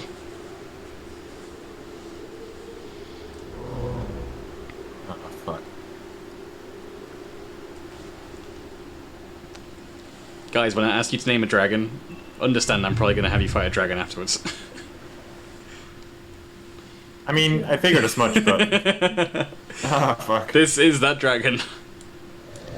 Who got asked to name a dragon? I didn't get asked to name a dragon. Kaporia's got asked to name a dragon for draconic folklore purposes in Kurhar. He should fight the dragon. We should go. Yeah, bye. Okay, bye. See ya.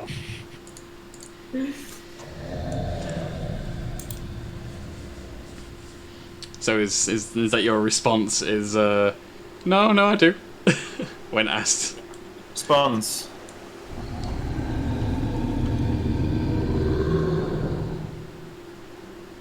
I say, if you don't accept our offering, then you leave us no choice.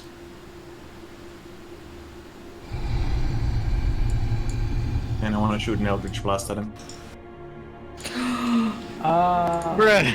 Can we take a break before we do this? Because I need nicotine. Before we Roll fight for a dragon. initiative, and then we will take a break. Ah!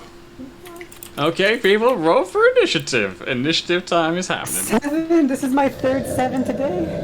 Then So, Shareed is a 7. 17. M Please is a don't let me go 22. first. Gershaw Don't is let me a go 17. Solgar? So great You're muted. muted. Solgar is indeed muted. So Grace expressing disappointment. Solgar, what is your initiative? I was Alright, Fanny Boss. just gonna stick with that. So I'm just have to keep telling back. Okay, so Solgar got a 20, Fanny Boss got a 14. Solgar got 22. 22. And Fanny Boss got a 14. And Caporius? 10, I think? Did you say 7? 10. 10. 10. 10. Alright, and...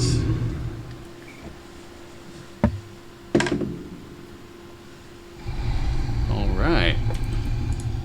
That's gonna be... for him. Cool.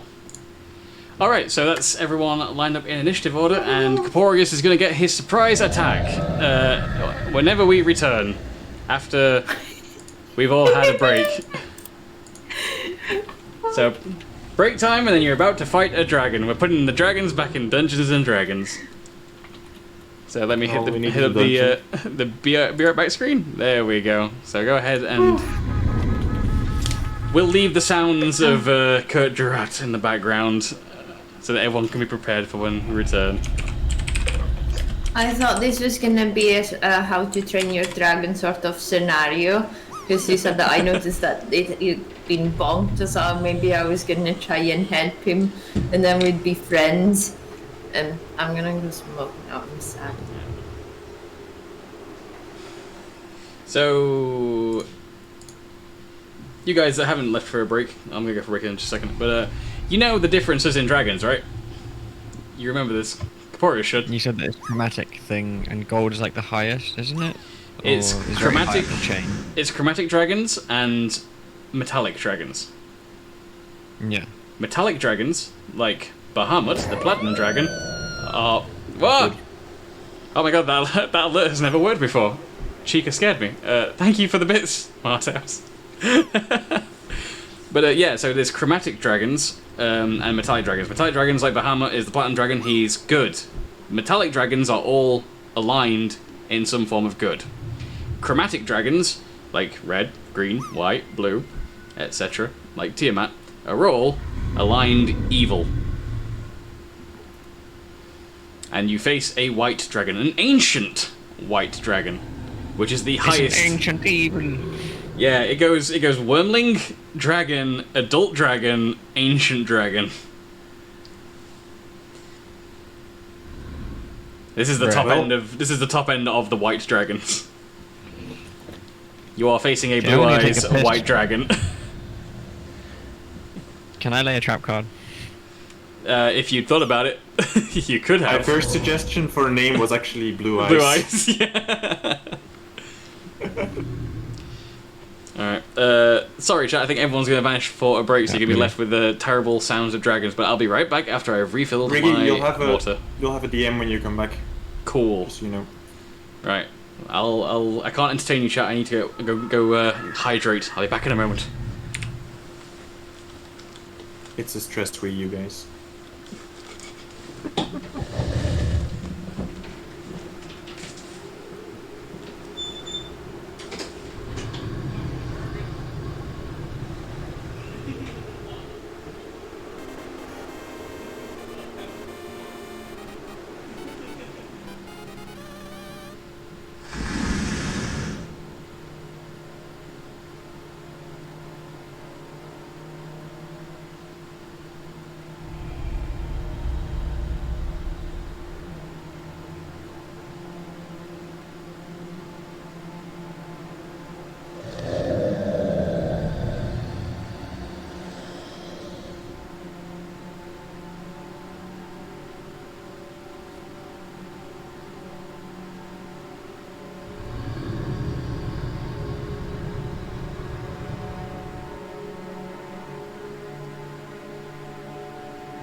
Hey guys.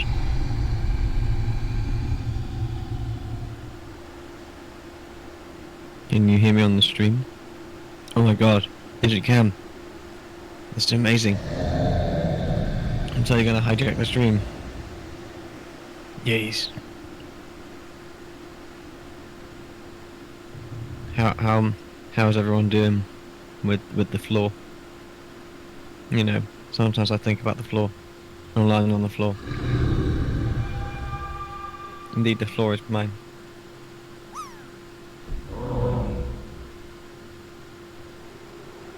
You know the best thing about the floor is? It's the floor. Oh shit, someone's come back. I didn't say anything. Ignore it. Ignore me!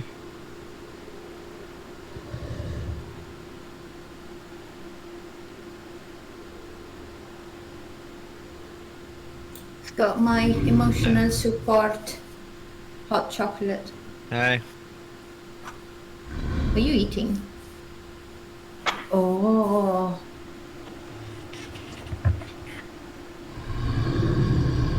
I'm gonna fight a dragon. I want to be full, you know what I mean? Like, Yeah. got my copy as well, so I've got like extra awareness. Yeah, advantage on perception.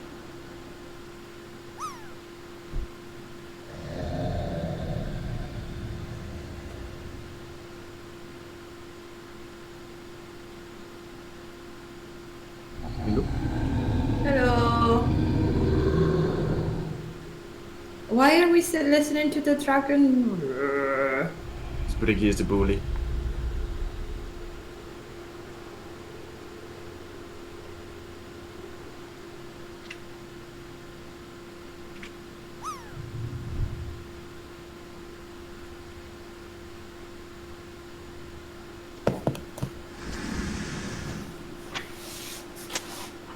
The more full you are, the more the dragon has to eat.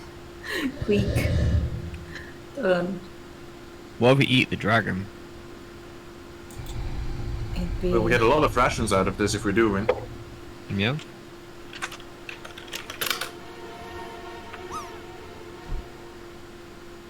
Also, if we do win, someone pin Shuri to the ground before he tries to reanimate him.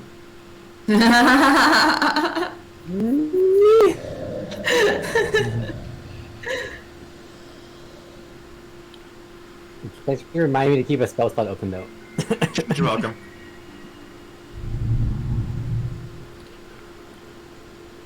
I mean, there's no way it can go poorly, right? Nah. Nah. Yeah, so we do it. I'm actually way more motivated to fight it now. Good. That's one. What do I need to tell the rest of you guys? Can I have the floor? You can, but only if you fight this thing. I already have the floor. M should be easy. There's a giant fucking pile of gold. What? To convince you to actually, or to fight, to join the fight. To fight? Yes, I'm happy to fight. Raise your hand. I think.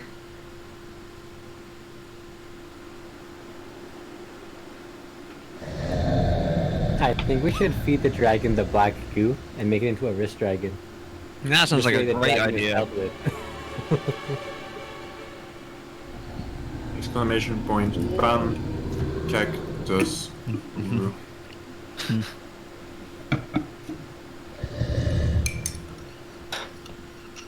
Yeah, who is it? Who's to blame, Mart?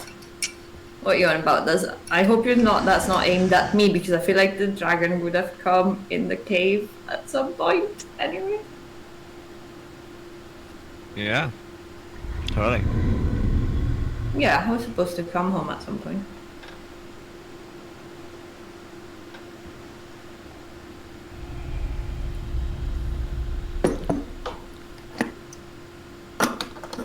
Capo started the fight. Yeah, also that.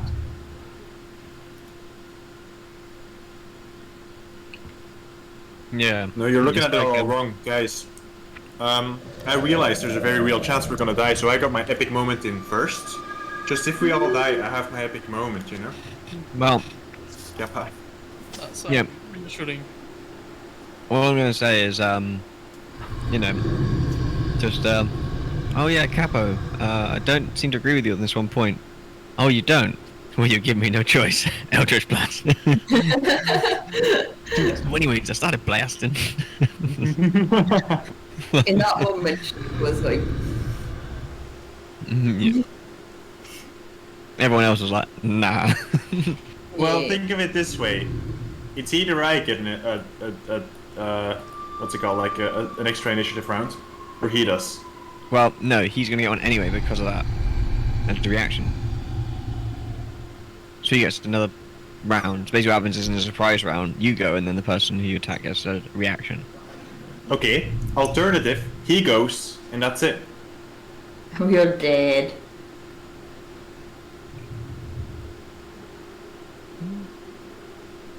We'll see. He did the fancy blue gem. I like that plan. I think we should go with the goo plan. Force feed it. Ooh. Feed it the black goo. Feed the goo. Feed the goo. Can you imagine the look on Briggy's face? He's gonna be so pissed. Like, that's gonna be amazing.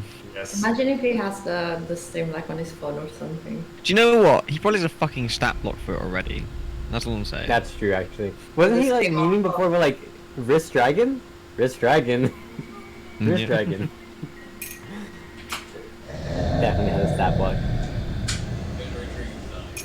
Ancient wrist dragon. Even better. Alright, let's shut up now.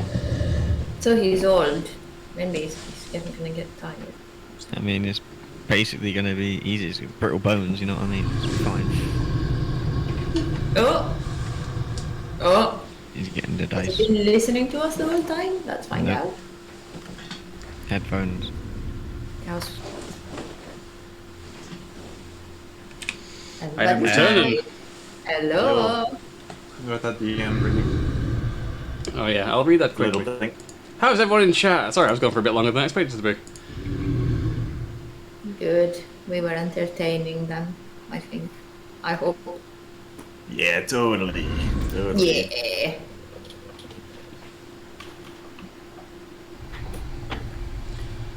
All Hi, right. Shri. Hello.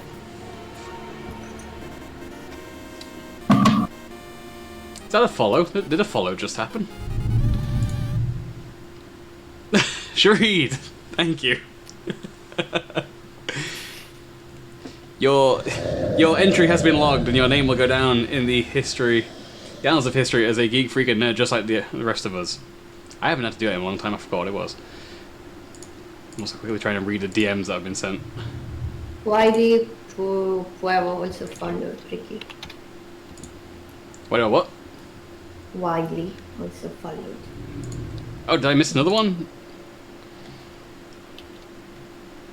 Oh, Wiley, your entry has also been logged in the Geeks Codex, and your name will go down in the annals of history as a geek, freak, and nerd, just like the rest of us. Thank you so much for the follow. I didn't miss anything else while I was preparing for Dragon. I was on break, okay. We were on break. I normally sit here for the entire break, but this time I needed to hydrate because it's too hot. So you said because of its coloration, it's a bad dragon. It is a bad dragon. Aww. Aww. And Jeff gifted 2 subs. Oh, thank you, Jeff. That's super nice of you. Cheers, dude. I promise you will get that one shot going in the next month or so. We'll do session 2. Promise. Ouch. I tripped. Wait, do we get 35% off? Code is the name of the dragon. Does anyone remember the name of the dragon? Glacier 35. Glacier. He is the Glacial. That is his title. That is not his name. Capo Caparius? knows its name. You choose it. What name? Sorry. The dragon's name. You named it. I did name it, yes. What is it? Well done. It's Gertiorat. Gertiorat. I Gertiorat. put it in. Can I put it in setting info, Brig? Yeah. Yes. Go ahead. Add a 35 to the end of it just to make things easier for us. Please, you Just gotta work copy for your that. codes here. Gertiorat. Oh, that's not what I was expecting it to be. Yeah, old Kurt. Rhymes with force. Radar. All right. So. No, Bahamut. Unfortunately, there's a celestial blocking field going on right now, so no one can hear you. All right, I'll do the voice. Your ass. Your ass. Hi kiddos, miss you, hope you're having fun, XOXO. Ah shit, that's what's messing with my mojo! There you go. There's some. I'm not doing that next one. In the next.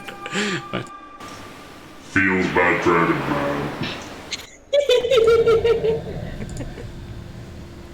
Oh, Bahamut.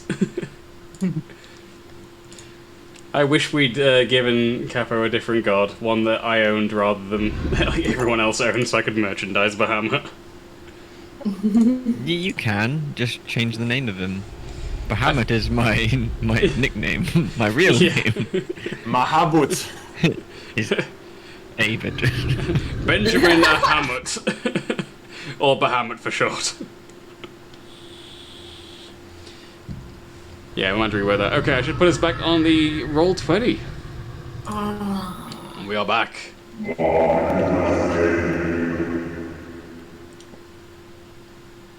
What?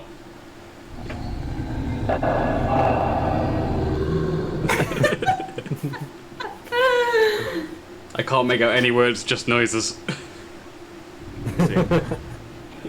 Is there Bahamut imposter? A cameo? Someone booked a fake Bahamut on Cameo. He's not the real Bahamut. Right, okay, so looking at the initiative tracker, but first, it's a surprise round from Corporeus. So, go ahead and roll for your Eldritch Blast. Blasts. By the way, I have 2 of them now. Your first fight as a new thing. I know, I hope I don't die.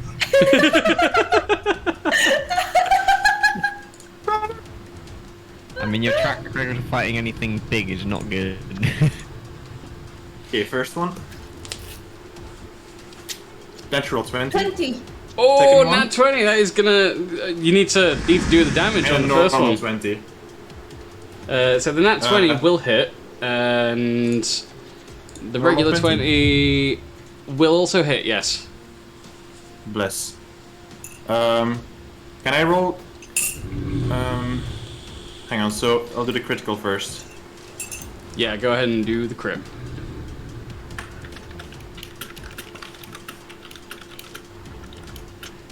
.26 force damage. 26 force damage, and just checking. Yeah, okay. 26.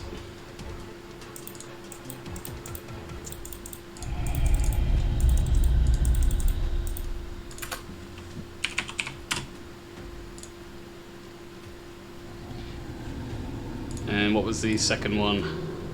Second one will be another 9. 9. Why is it typing extra commands? I don't know why it's doing that.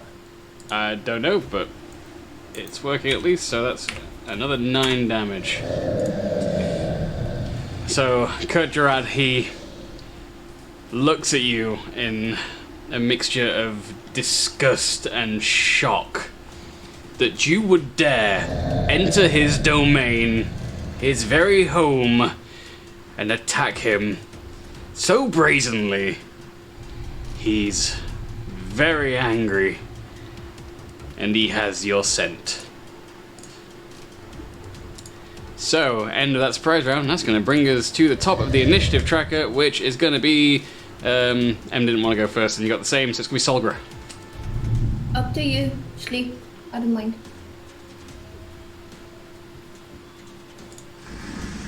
So you're muted. I know. How do you feel about me yeeting you? Yeeting.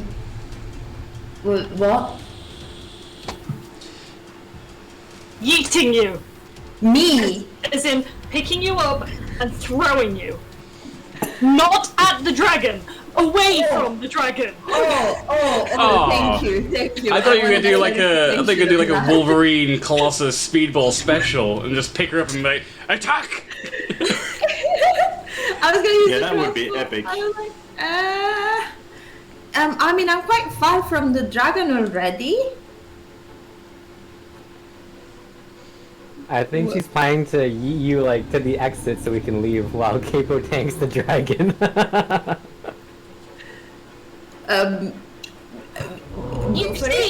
You see, when the one who's willing to friggin' throw hands at anything is telling you to run. I mean, it's not my turn, so you do you. Yeet me wherever you want.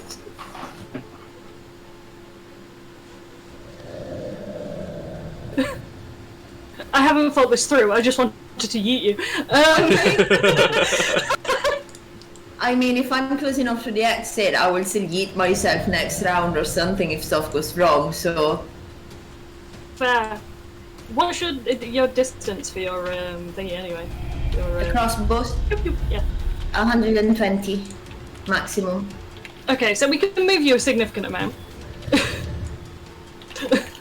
Move me around, please. Yes. Okay. Right, first off, I'd like to go to rage, just in case. You are now raging. Can I point out that Em is terrified? Em is sensing that something passive perception. Em is sensing something horrible is about to happen. And they're just there, like... Right, but that was only like 3 spaces, so that should be okay for me. So what do I need to do to yeet M? I'm just gonna rule it as a strength check.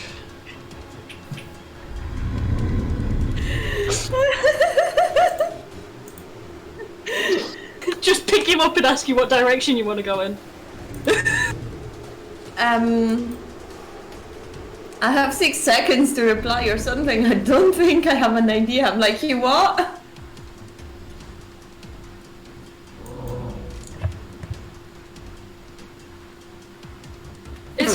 I did nothing. What did you roll? Now one. I rolled a natural 1. Okay, so you attempt to lift and yeet them as far as you can, and as you sort of lean in and like get your hands around M to lift, you slide just off balance on the snow, and like M actually manages to avoid any like bad things happening, but you actually slide and fall prone. Oh no. So you just land in the snow after you slip. Can I use a reaction to that? What would you want to react? Help Solga out despite the fact that I don't have an idea what the fuck was going on. I just been picked up and then put back down. From behind as well. I didn't see Solga coming at me. Yeah, alright. Well, you'd also have to roll, God, what would that be? A dex saving throw to see if you can catch yourself from falling and to stop Solgra from, like, being fallen down.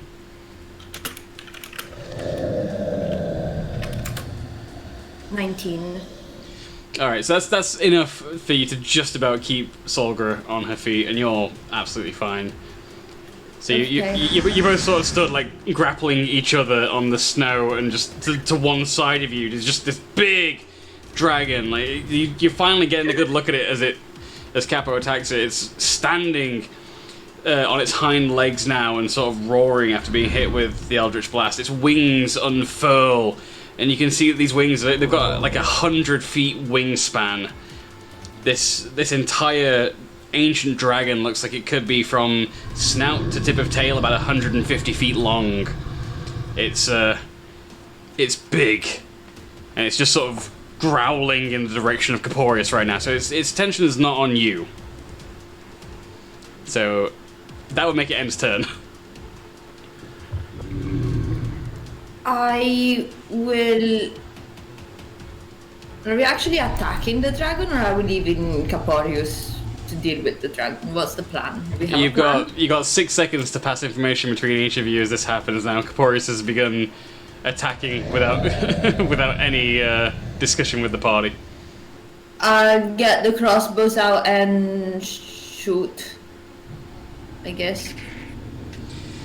Or All right. not. I see everyone not being happy with my decision. I don't know what to do. What do you want to do, Em? I want to go to bed and watch Arrested Development right now.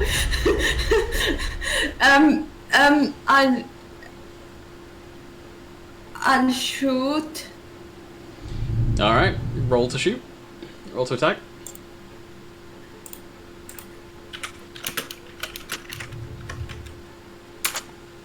.22 is the first one. That will hit. Roll your damage. And also, you got your sneak attack on this because it is focused entirely on Capo.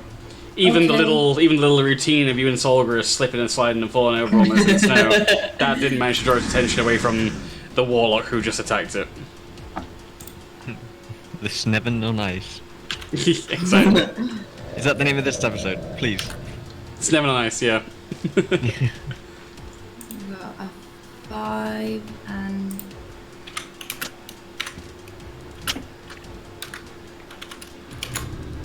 23 sneak attack and 5 of regular attack, so that's 28 with All first right. crossbow. Okay. Second crossbow. So do I have advantage or not? Not anymore. As you strike it with the bolt from the first shot of the crossbow, it roars again, and you can feel each of you around it the sheer cold just sort of exuding from this dragon as its breath begins to pour out just ice cold smoke, essentially. It just starts to bellow around it for a minute, and it turns just slightly so it's got one of its eyes looking directly at you. Okay. Second, it's an 11. I'm gonna guess that doesn't That will miss. hit. Then I'm okay. I'll just chill here next to Solgra. Still wondering what happened with Solgra. And that's my turn.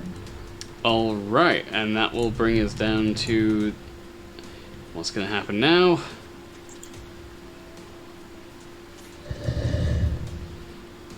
Alright, so as Kurt Gerard begins to roar and these plumes of just cold fire begin to burn out of its mouth like sheets of ice, he slams a foot on the ground and the gold all shakes, and above you in the cavern huge chunks of ice begin to fall, and they will hit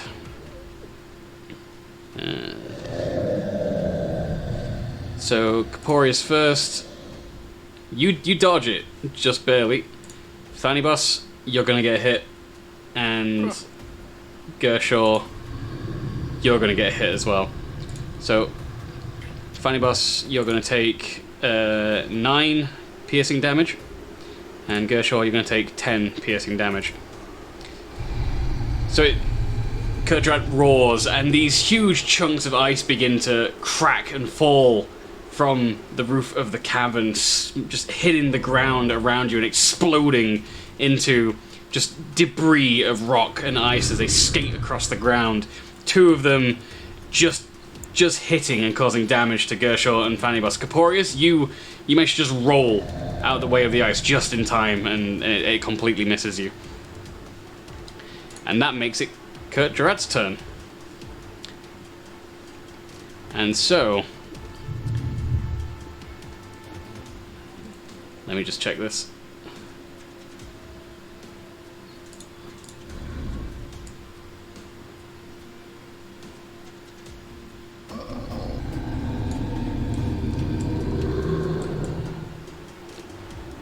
me check more of this.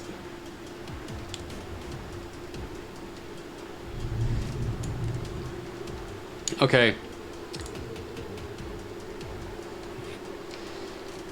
So with a huge inhalation of breath, the neck of the dragon angles up, and you can see him breathing in as the lungs expand, as he brings himself down, pointing his head in the direction sort of centermost to Caporius, Fanibos, and Otto. And from his maw, he just breathes huge, cold breath. It's like a thick fog of ice that begins to settle deep in your bones and freeze you from the inside. And can I have Caporius and Fanibos make a Constitution saving throw, please? Make. That's the monkey-ass misspeak I've ever heard. I'll take it out. Yep. Make a Constitution saving throw. 13. 13 and a 23. So, Caporius first. You are going to take 80 cold damage. Yeah, I would like to react to that, please. Can I react to that on 0 HP? You know what I'm gonna try and do, right? I'll allow it in a second. We can go for your action. And also, Fanibos, you are going to take 40 cold damage. Shit.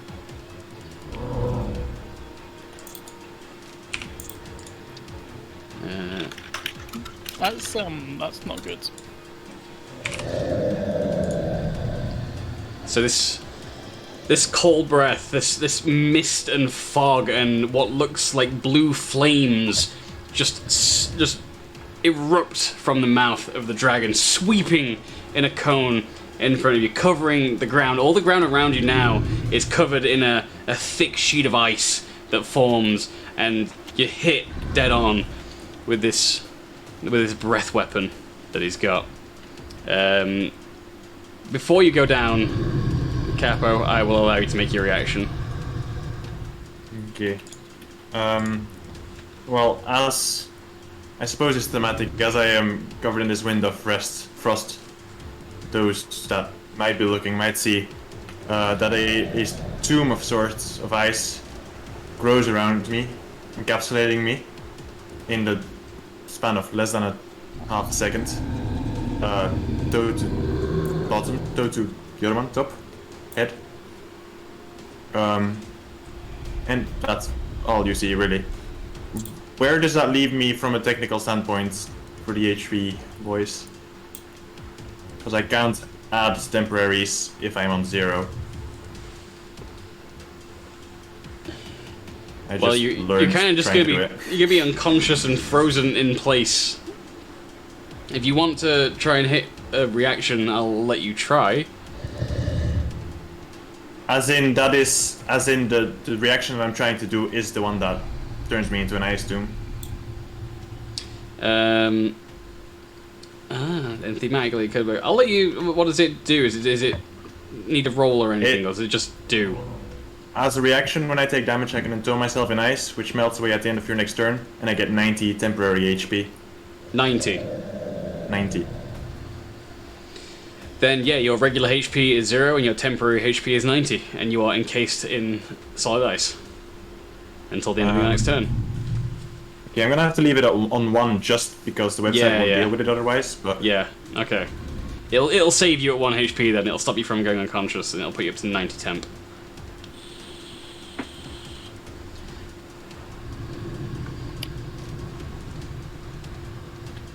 And can I have you make a stealth roll? Either stealth or the deception, whichever's highest. Okay.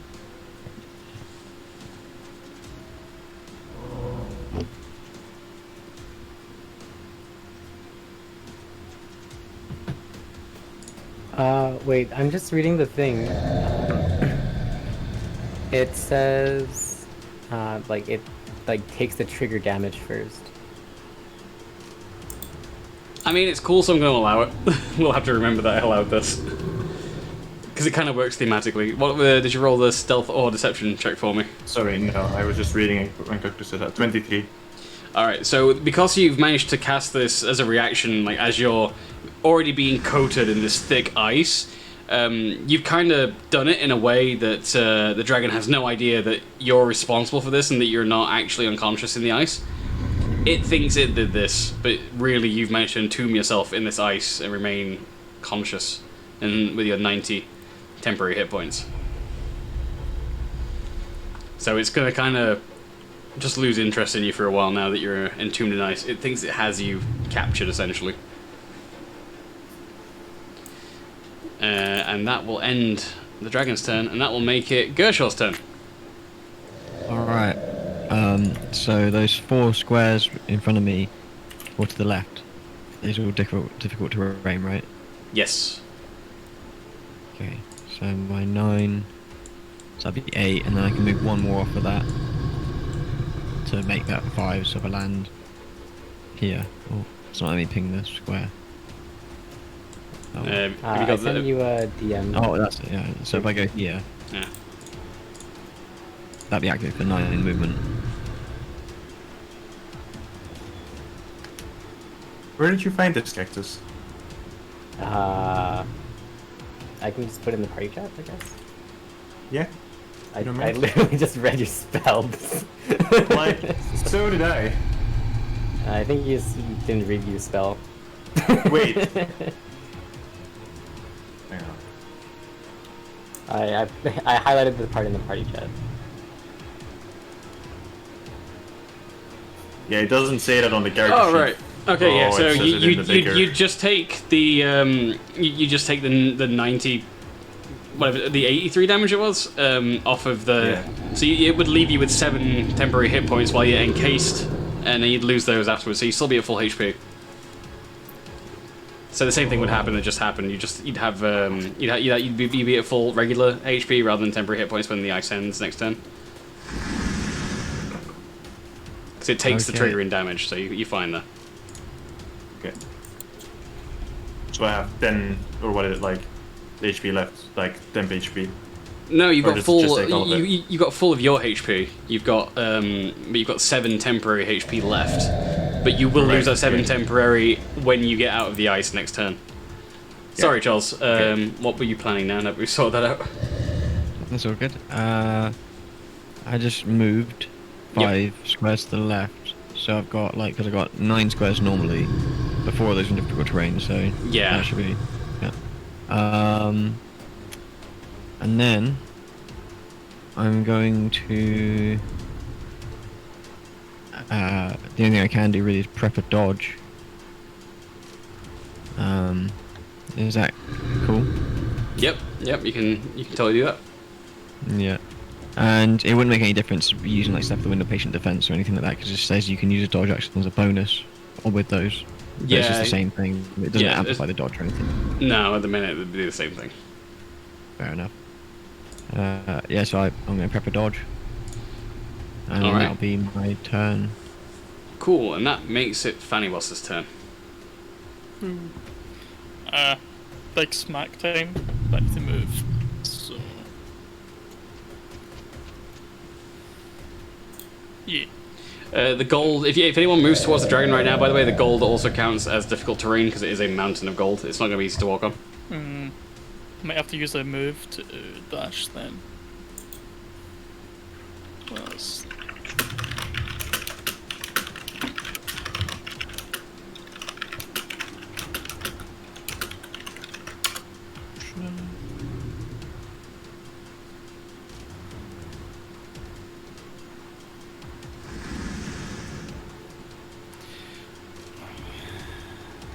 I mean,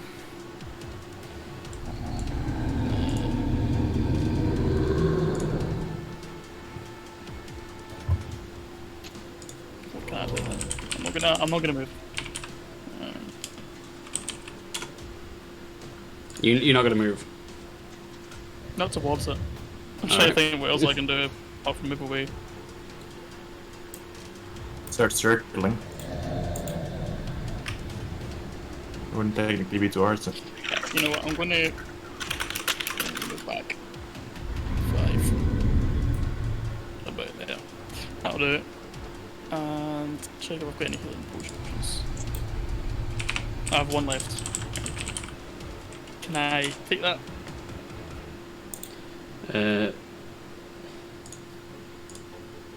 Sorry, what are you trying to do? Healing. Consume. Yep, should be fine. Yeah. Right. Okay. Uh, Right. And that does 44 plus 4. yeah. So do a roll for that and hand it back on. 12. That's Back at 21. right. So that puts you at 21 then. I'm going to use the bonus action to do right 10 species. All right. Boom.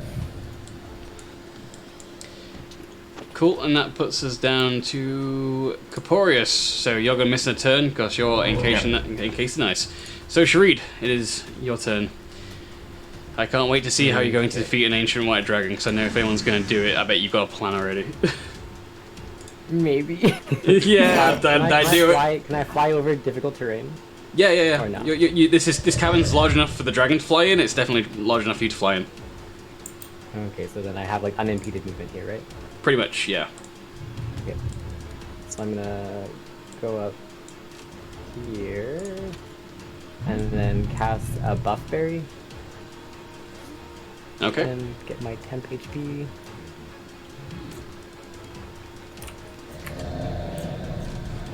And then I'm gonna cast Elemental Bane on the dragon for fire damage. Alright. It's something saving throw. Let me see. I think it's like Constitution 15. Con 15 saving throw and Con 15, yeah? It takes... Yeah. Okay, he actually makes that. Okay, we're gonna just sit here then. Like, just by the skin of his teeth he makes that. I didn't realize he had such a large plus to that constitution. Oh my god. So, does he take anything on a passing throw? No, nothing happens. Okay. So what is that spell meant to do? Every time they take fire damage, it takes an extra 2d6 fire damage. Ah, right. Okay, well, it's a good idea. You just, yeah, that was really lucky on his part. Because he rolled, that roll was so bad. He was literally saved by his con mod. Okay, so that brings us down to Otto, who is gonna move forward, and he pulls his guitar from his back and plugs it into a tiny bell amp that he's been carrying the whole time, so just make it loud enough so that it can be heard over the din. And he starts to shred out a familiar tune that no one in game would recognize, but those of you joining us on Twitch in the real world would probably recognize it as Dragon Forces Through the Fire and the Flames. And from the very end of the fretboard launches a fireball. And that's gonna do...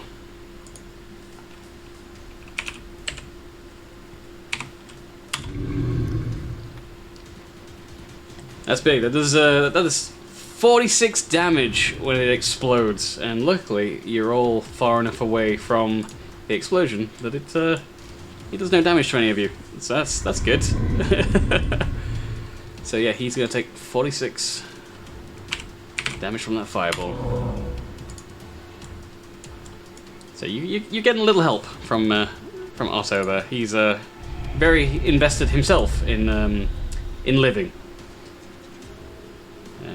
And he's also gonna, as a bonus, he's gonna cast a Bardic Inspiration on Sharid, because being near Otto, Sharid, you're feeling pretty inspired. You kind of forgot he was back there, and that guitar riff, like, just he did the perfect solo and everything, and then that just fire just flew out of the dragon. You're feeling pretty inspired.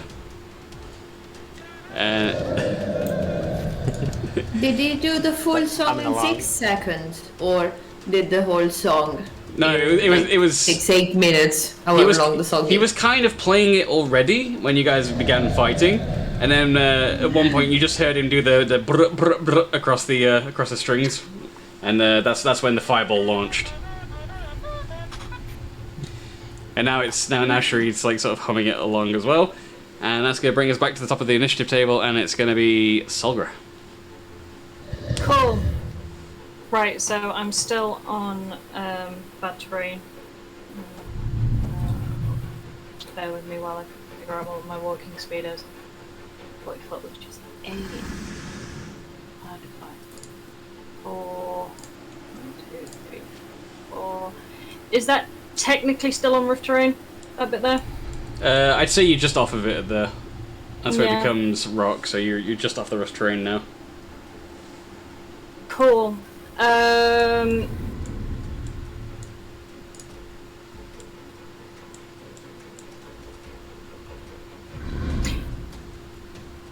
gonna start walking towards it, yelling, trying to get its attention, so What are you that yelling? everyone else has a chance to friggin' run. Right.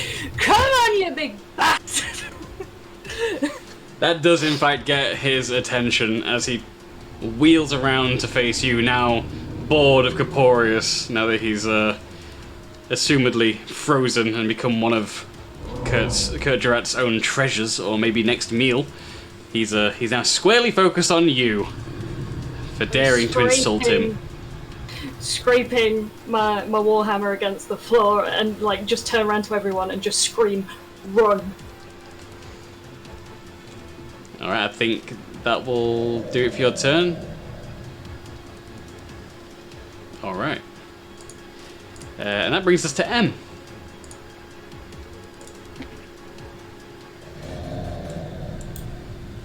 Yes. Yes. I think I will move. So the mobile, I didn't really understand the mobile feat. Like it says when I dash, difficult terrain doesn't count, but it doesn't specify. So I think now I'm affected by difficult terrain, which makes me a little bit if you dash in difficult annoying. terrain, it doesn't count as difficult terrain. But normally, if you're just trying to move in difficult terrain, it will count. Okay, I'm gonna move 1, 2, 3, 4. Because that's how much I can move in difficult terrain, because it's half then. I mean, if you could have just dashed and then it wouldn't have affected you whatsoever. Yeah, I know. Then you would have gotten twice the movement. Yeah. It's okay. I'll shoot. Okay. Roll to attack.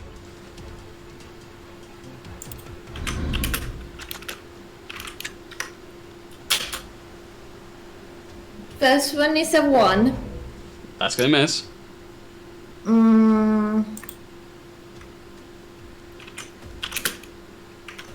Can I use my inspiration to reroll the first You can. one? Thank you. 27. That was 1 second. That will hit. Yes. And I'm gonna assume because No Solgra sneak attack right now. Yeah, it's pretty much looking at the two of you. And no one's Nice. actually flanking it, so unfortunately no sneak attack bonus for you. But I have taken a long rest. Do you remember that thing that I can do where I just go like Tony Montana at the end of Scarface? Yeah. Yeah. So this will be your first attack, but you'll have to roll for the... Did we say it was going to be 4 total or 5 total attacks? Wait, what? Yeah, you want to unload the entire clip, yeah? Yeah, did we say it was? Is it 5? Is it 10? Sorry. 7. 7. Oh yeah, we did say it was 7. Okay, so you have to roll to hit on each. So do your damage for the first one, and then we'll roll for the others. Oh shit! Should I make it a complex, collective thing? Yeah, if you want to, since you've already started, just roll your damage for the first attack that's hit, and then you can roll roll the other 6 after that. Yeah. 9. So so I'm gonna roll 60 20s plus 8. No, because just roll 60 20s, and we'll just manually add 8 in our mind. okay.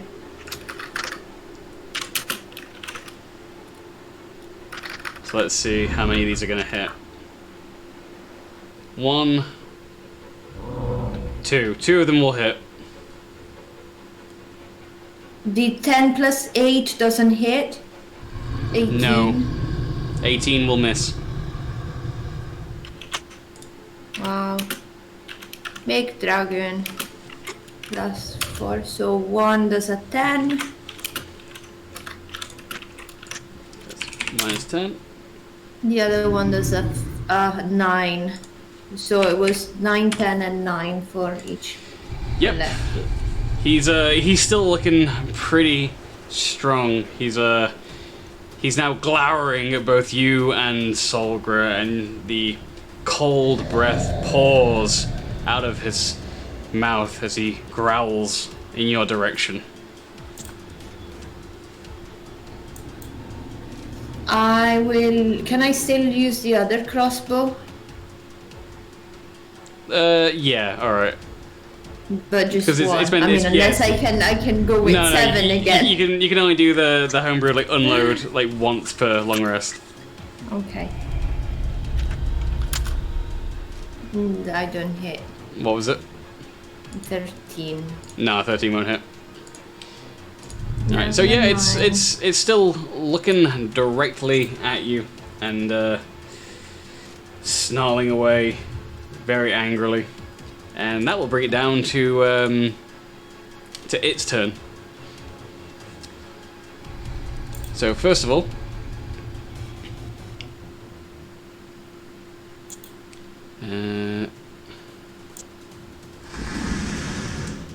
and so as you are in the dragon's lair, between you and Solgra, a freezing fog begins to fill around the two of you, and it begins to make the area heavily obscured, and I will need both of you to make a Constitution saving throw. And I will also add that to the map.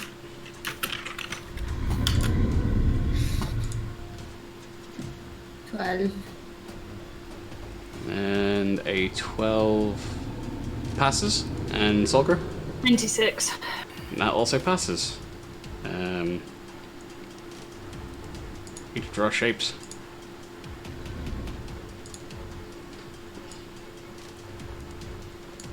So this spot right here is now full of freezing fog. And you both pass, which means that you're gonna take...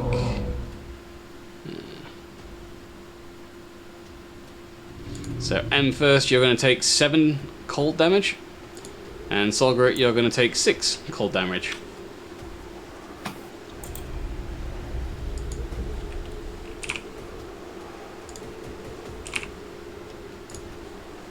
Alright. And now, it will take its turn. It is going to move towards Solgra. And get right up in your face as it lands in front of you, as it swoops across. And first of all, it's going to lower its head and it's going to take a huge bite out of Solgra. And that is going to hit. And you are going to take half of 17 piercing damage because you're raging. So that's going to be 9? No. 8? Wait, what's half of 17? This is odd. 8.5. So 8, we round down, so you're going to take 8. So 8 piercing, 8 piercing damage, but you're also going to take 12 cold damage. Okay. And are you in range? Yes, Em. Yes, you are in range. It's going to attack you with its tail. Okay. Wait, no, it can't use its tail because it can only do bite and claws when it's multi-attack. So it's going to hit you with the claws instead. Which Line range of the claws? Yes. So that's going to hit, and you're going to take 14 slashing damage. I'm gonna use Uncanny Dodge as a reaction to half that. Okay, you can halve that. Thank you. And it's going to attack you again with the claws. Okay. And wait, does an 18 hit? What's your AC? 15. Okay, that hits, and you're going to take 16 slashing damage. Can I react to that as well? I think you can only use Uncanny Dodge once per turn. Is that right? It doesn't say anything. When an attacker only that get you one can see hits reaction. you. Yeah, you only get one reaction. But he attacked me twice. Yeah, but you can only react once. Okay. So that's 16. Yeah. And that's going to end its turn, and that's going to bring us down to Gershaw. It is your turn. Okay. I'm gonna move towards it. I'm gonna use. Nothing happens to me, right? By entering its range. Good question. Let me double check.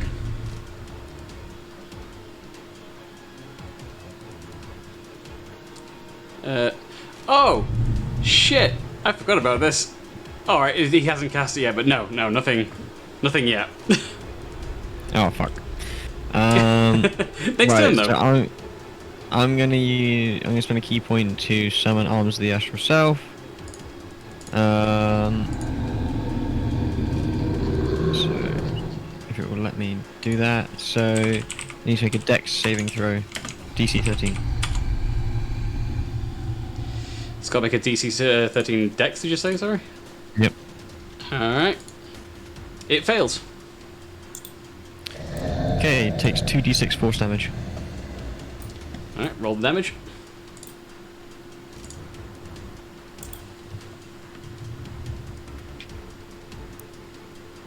Seven. -7. Okay. Alright. I'm Just going about to... now, he's slowly starting to look like he's been beat up a bit, but he's I think the term will be bloodied, but he's still got a lot of fight left in him, and he's getting more and more angry. Well, good, because I got more damage to dish out, so that's it if I hit. Right, I'm gonna try and attack him with Arms of the Astral Self. Alright, roll to hit.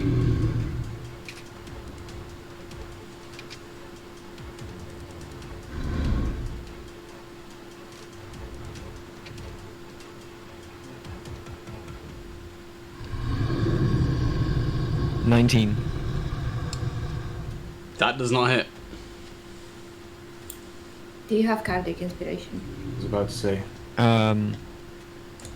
I do not. Do you want to use mine? Yes. Okay.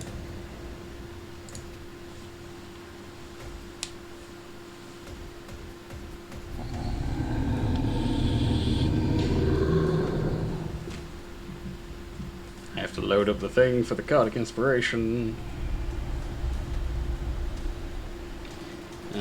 Okay. Shuffle the deck.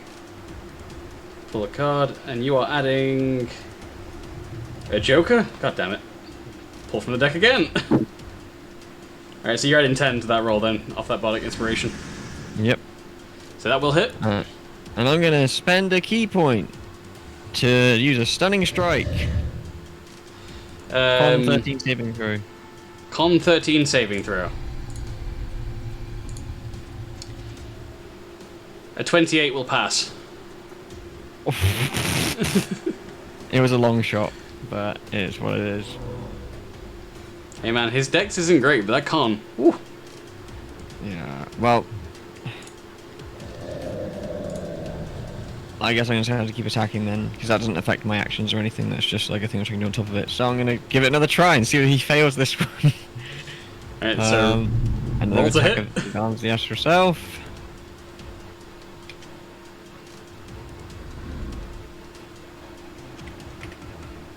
(18), which doesn't hit, so Will not I've got to hit, use no. I've got to use inspiration. I'll use one of mine to try and hit again. Alright. 11, for fuck's sake, what are these Will not rolls? hit. Can I use another inspiration, or is that just like a no-go? Yeah, I'll let you use another inspiration. Let's see how many I got. Okay, so I got 3. 2 now, because I used 1. So I use another one, and this one. Come on.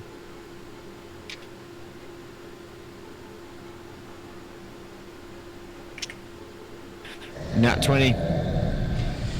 I mean, yep, that'll hit. I'll roll the damage. Oh, I didn't roll the damage from the... Did I roll it? I didn't roll the damage with the arms of the astral stuff, actually. Oh no, for the... I thought it was for... I thought you needed... I thought the con save was part of that. No. That was sorry, for okay. the Sonic Strike on top of it. Sorry. Alright, yeah. Yeah, Alright, so I'll roll the damage for that first. roll the initial damage and then do the crit.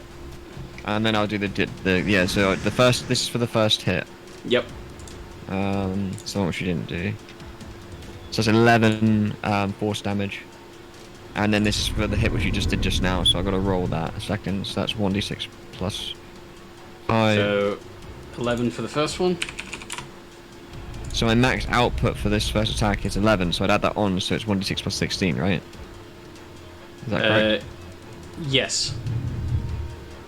I think so. It sounds right. 20 for the next one. And then I'm going to 20. spend another key point to try and make him do another Con 13 saving throw. Con 13 saving throw. He passes with a 19. Fucking hell. Right, well that's all I can do from there. Alright, does that end your turn? Yep, that ends my turn. I Alright. can't prep anything, so... So he's very aware of the three of you closest, but now we move down to Fanny Boss. Who, he's not even on the map, where are you? Oh, you're down here. Yeah, under the bomb. You're running the wrong way. Yep. I am going to dash. Yeah, that's what I'm going to do. Wait. I'm going to go round the left if... Yeah, which I think is the most efficient route. That's first move. 1, 2. There we go. That's me. Alright. And that means, if that's your turn, then that means, Caporius, you are now out of ice. On full health, but no temporary hit points. Yes.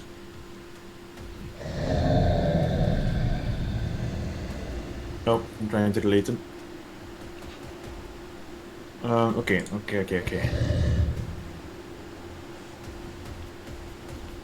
Okay, cool. This is fine. Okay. Totally not stalling by saying okay. I'm gonna... Oh, shit, I've got to check one thing. 90 feet. That's 90 feet, okay. Yep. As a bonus action, I would like to cast Hex on the dragon. Alright. Cursing it. And I would like it to take disadvantage on any wisdom saving throws until my concentration is broken. As in, that's the spell, not just my wish list. Alright. And that is plural, so that's not just one check, that is just until my concentration is broken. So that's just wisdom, yeah? Yeah, wisdom. Yep. Any and all wisdom checks. And then I'm gonna haul ass. For 60 tiles with the dash for my main action. Going... Oh. Does that avoid rough terrain? Yeah, you'll just be going around, you'll be skirting the edge of the Mountain of Gold. Okay. Over here. Alright. And that's all I can do. Actually, I need to use the spell slot, but that's it. Okay. Okay. That's me. So this will be the first time that the Ancient White Dragon has used a legendary action. And so each creature within 15 feet. That's going to get shrewd as well. He's in So the sky, though. still happens. So Kurt Drat pulls back and begins to beat his wings. Just these heavy sounds as wind is whipped up, and it causes all of you to lose balance that are within 15 feet of the dragon. Could you all please, so M, Solgra, Gershaw, and Shreed, make a dexterity saving throw for me, please?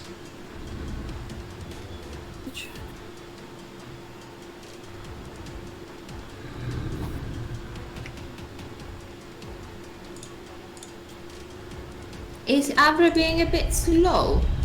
I think so. Yeah. Go on, Abre, I need to know what happens. I think they all passed. It's probably fine. Yeah.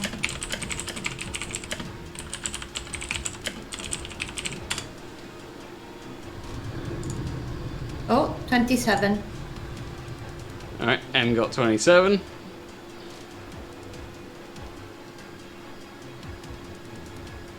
Suspense. I'm just gonna roll mine now because it'll turn up eventually. Right, I get advantage, so I'm rolling twice. Oh, Shreed got a 14, so I'll just deal with the ones that come through. So 27 for M. You are going to be absolutely fine. Nothing happens to you. Okay. Do I fall on my bum or just... Nope, you manage to like sort of just hold back with the wind whipping around you, and you're completely fine. You stay stood up. Shreed, you, however, are going to take 14 bludgeoning damage, and it's going to take you out of the air, so you're going to be sort of like just knelt on the ground. It's not going to knock you prone because you were already in the sky. Okay. Gershaw. Oh, Gershaw and Solgra both failed as well. Okay. I've still got another roll waiting. Oh, yeah, good point. We'll wait for you then. So, Gershaw, you are going to take 15 bludgeoning damage, and you're going to be knocked prone.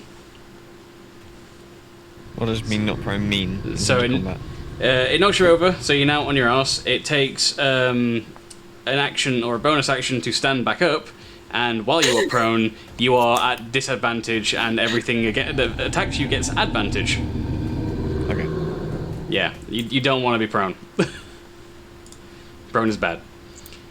And Trill 20.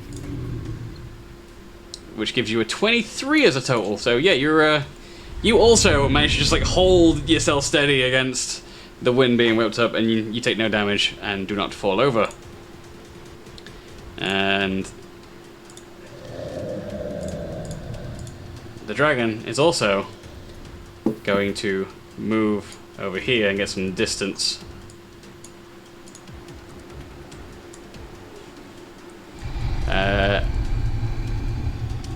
which, now that he's interrupted with a legendary action, that's going to bring us to Sharid's turn. So you took the damage, but you're not prone, so you can technically immediately start flying again. Okay. Can I? What's the range of this? And it's flying in the air right now, right? Yeah. No, it's just landed again. Oh, okay.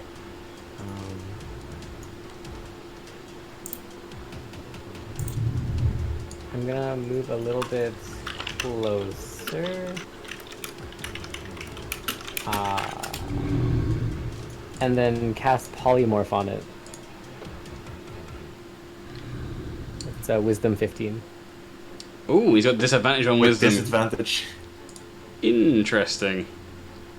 Let's see how he rolls on Wisdom then. So, roll 2, disadvantage. And he gets a 20 and a 16. So his lowest 16, so he's going to pass, unfortunately. Like, he's not got great Wisdom either, that's just luck. Man, I kind of want that to happen. So I should have fudged it to lose. Sorry. Then I'm gonna run up and take that blue rock. Alright, you swipe the blue rock, but you've not had time to really examine what it is.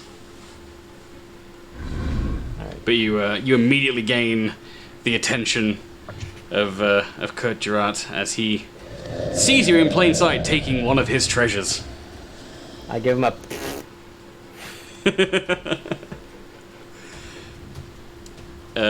Is that end your turn? Yeah. Alright, that brings us down to Otto, and Otto is, he's gonna run. How far can he get?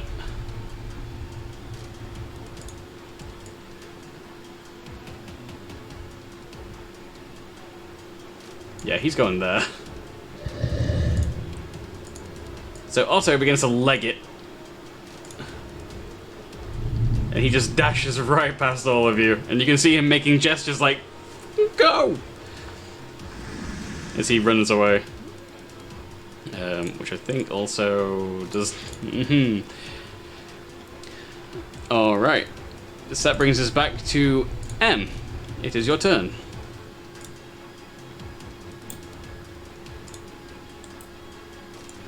Also, just to let you know about the rules so it's fair, if you end your turn within that blue square that you're in, that's where the fog is, you will take damage again. If I end my turn within the square. Yeah, so you don't want to be in that square when your turn's over, otherwise you'll take damage again. It's okay. Am I in difficult terrain right now? No. Okay. Unless you go directly up. Like, just above, like the Yeah. tile directly above you is difficult terrain, yeah, but any direction away from that, you'll be in normal terrain.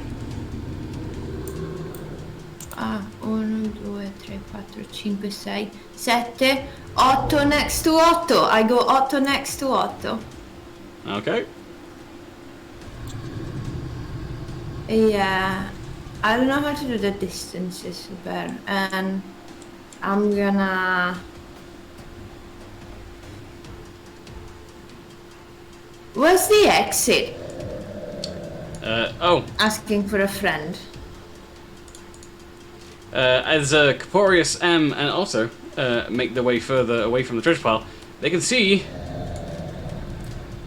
that the cavern leads up and out onto the mountain range itself, to the peak. Oh, I thought it was this little thing Yeah. on the right. What thing on the... nope, that's a solid wall. Okay, it looked like a cavern. No, that right there's a wall, and so is the other side, and they're both solid walls that open out. So it's not The that. north. Can you like circle kind of where the exit is?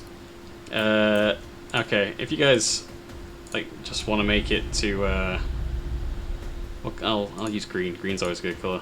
Head towards green. If the party can make it to this set of squares, I will consider that the exit. Okay. I will... I moved... Sorry, I'm very slow. 1, 2, 3, 4, 5, 6, 7, 8. Yeah, I moved all the movement that I can do. Yep. And I will use my action to dash.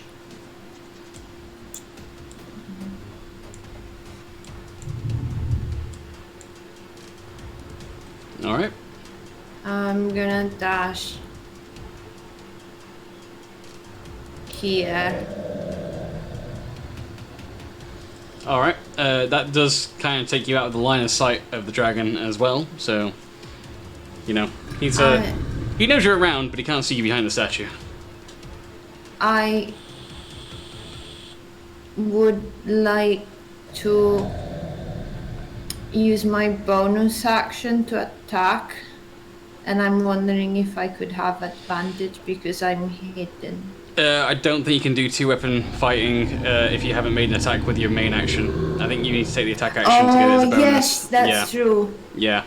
You could bonus action hide. Bonus action hide. All right, roll stealth check for me.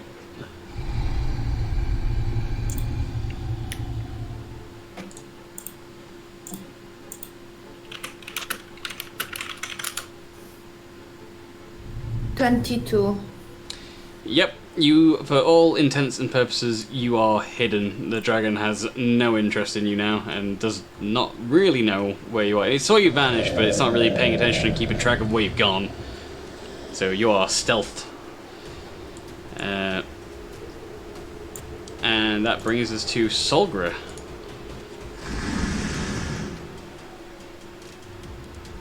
Cool.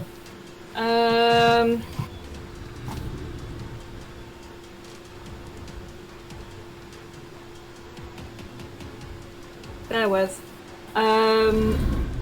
I am going to use my bonus action to dash.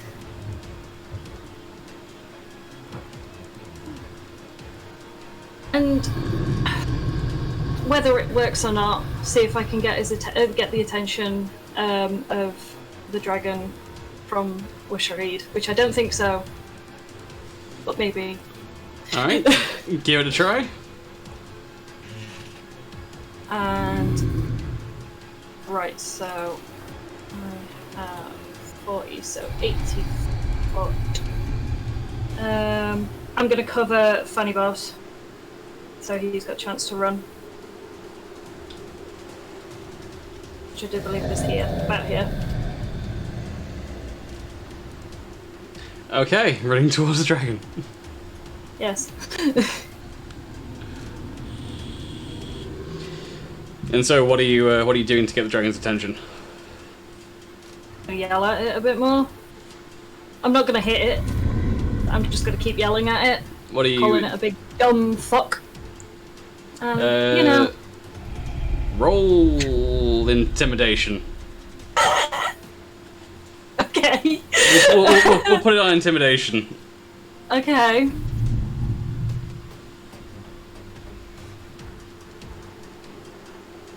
I don't know how calling it a big dumb fuck is going to intimidate it, but you know, we'll roll with it for now. 7. Well, you've got its attention. It's obviously not intimidated, but I'll say that with a roll of a 7, you've definitely you've drawn its mirth, if nothing else. And it sort of regards you as a lesser being, and sort of just growls a bit at you.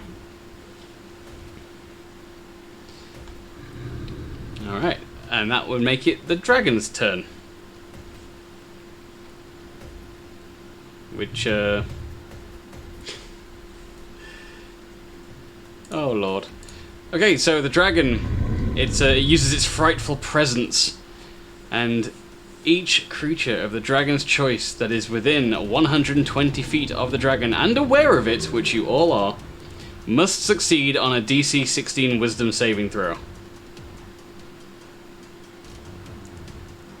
and that was 120 feet, which I believe all I'm of a you. rogue. I have 18. no wisdom. Woo! 18 as well.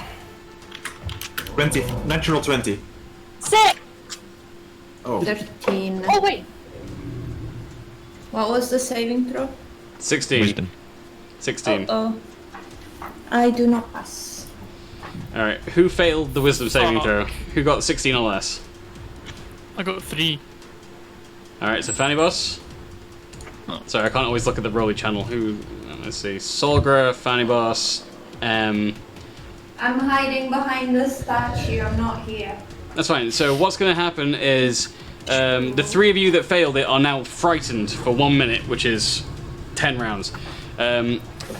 So a creature can repeat the saving throw at the end of each of its turns, ending the effect on itself on success. If a creature's saving throw is successful or the effect for it ends for it, the creature is immune to the dragon's frightful presence for the next 24 hours. So what that means while you're frightened is you cannot willingly move any closer to the dragon. You can't move directly towards it. And also, if you do anything to do with the dragon, it means that you're at disadvantage. I'm pretty sure if I'm in rage, I don't get frightened anymore. Ah! I'm just quickly checking. I don't know whether it's... I can't find it. Panic!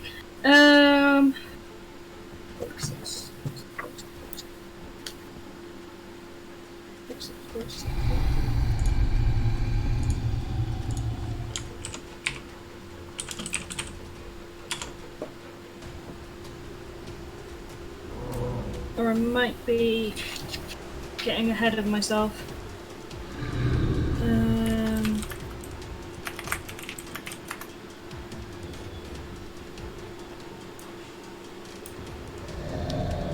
Beginning at 6th level, you can't be charmed or frightened while raging. If you are charmed or frightened while you enter your rage, the effect is suspended for the duration of the rage.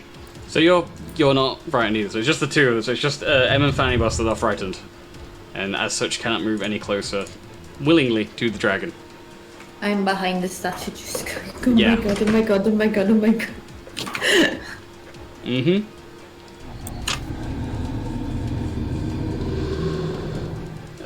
Right, so let's see.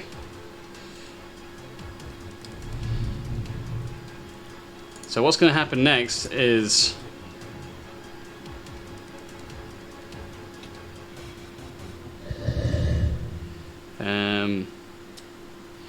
it is going to stand exactly where it is, and using my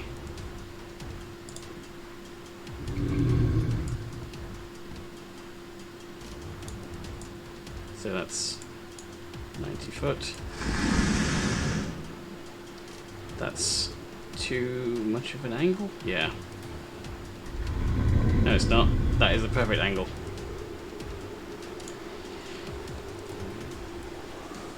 It is pretty certain that Sharid has to die, or at least be trapped for carrying that gem.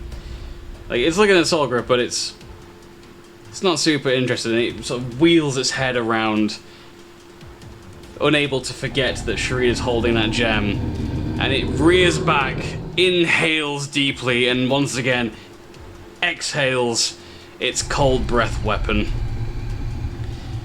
Could Caporius and Sharid both make a Constitution saving throw for me, please? How wide is this breath weapon? It's a 90-foot cone. Oh, it's the cone, right, okay. Yeah, so from there to there, you both fall in the 90-foot cone. Constitution, yeah? Constitution saving I'm throw, gonna please. use my inspiration.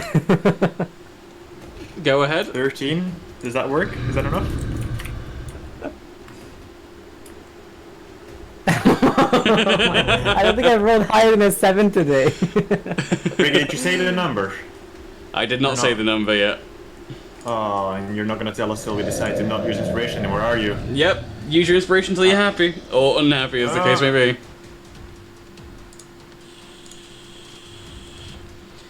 Cactus, do you have any inspiration left? I do, but I think you can only do it once, right? Oh. Wait, or can I inspiration again? I was letting you guys do multi-inspirations for this fight. Okay. Then I will, There you go. I'm gonna do that as well. is better. And that's all my inspiration. Okay, I'm gonna do that again. It's second throw, not highest throw that counts, right? It's your highest roll that counts. I'm gonna treat it like it's advantage, just to be really kind, because you know what's coming. It's appreciated. Can we do it again? 16. I'm gonna stick with that. All right. So as it expels this breath of cold, again ice forms over the treasure in front of you, encasing it and locking it all in place within the cone.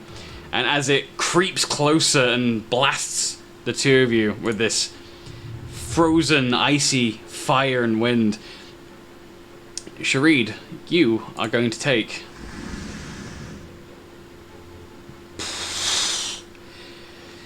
You are going to take 50 cold damage. That's fine. Okay, I thought it was gonna be like 100 or something like that. I feel like it would have been. You passed the saving throw, otherwise it would have been 100. Nice. And Giggles in fear. And Capo, you are going to take... Oh! Oh wow, it's your lucky day. That's a lot of ones. You're going to take 27 cold damage. Wow. That's... damn, that's... He like rolled half of what he rolled for Cactus. There's something about Cactus being hit with AoE weapons that just like brings out the max damage. And that will end his turn, and it will bring us... Actually, he's going to move maybe as well. He's going to move closer to Sharid. He's going to follow you a little bit, because he's got his eyes on that gem now. And he wasn't able to secure you in ice. So that ends his turn, and that brings us to Gershaw. Okay, so is it a bonus action or an action for the standing from prone? You can stand from prone from a bonus action. Or movement. It's movement or bonus action. Okay, can I use the bonus action to stand up and then use my main action as a dash and then go? Yeah, you can do that. Okay, so I've got 18 squares of movement. So how do I get the ruler out? On the left hand side, if you scroll down, there's a little ruler icon, and you can choose snap to center, and then you can drag it. Okay. So I'm... Oh god.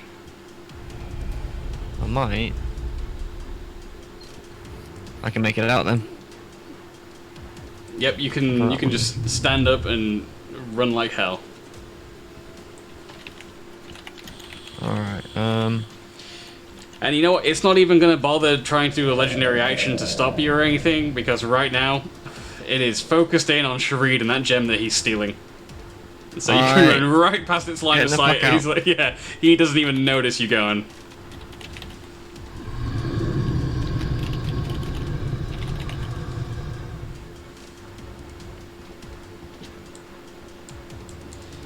And that will end your turn, which brings us down to Fanny Boss.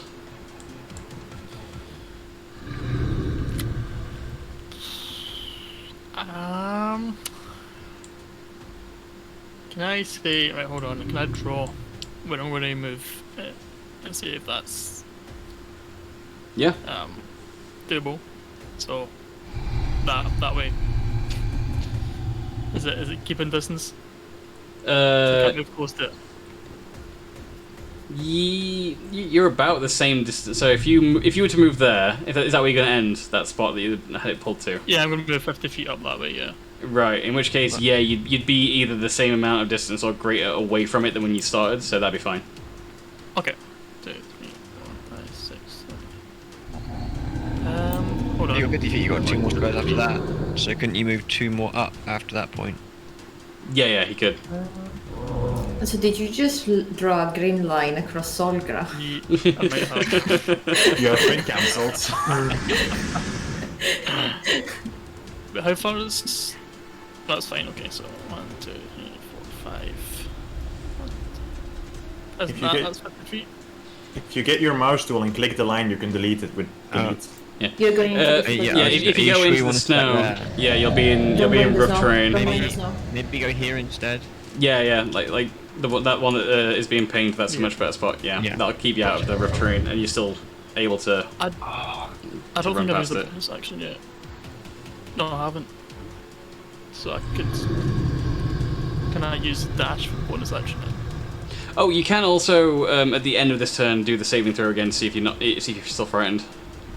Okay. Sorry, Wait, wasn't the dash your 50 foot? Yeah, it's one move. That's your action, but you still have your movement. I still have a bonus action. Wait, so what's your regular movement? Is it 25 feet? It's...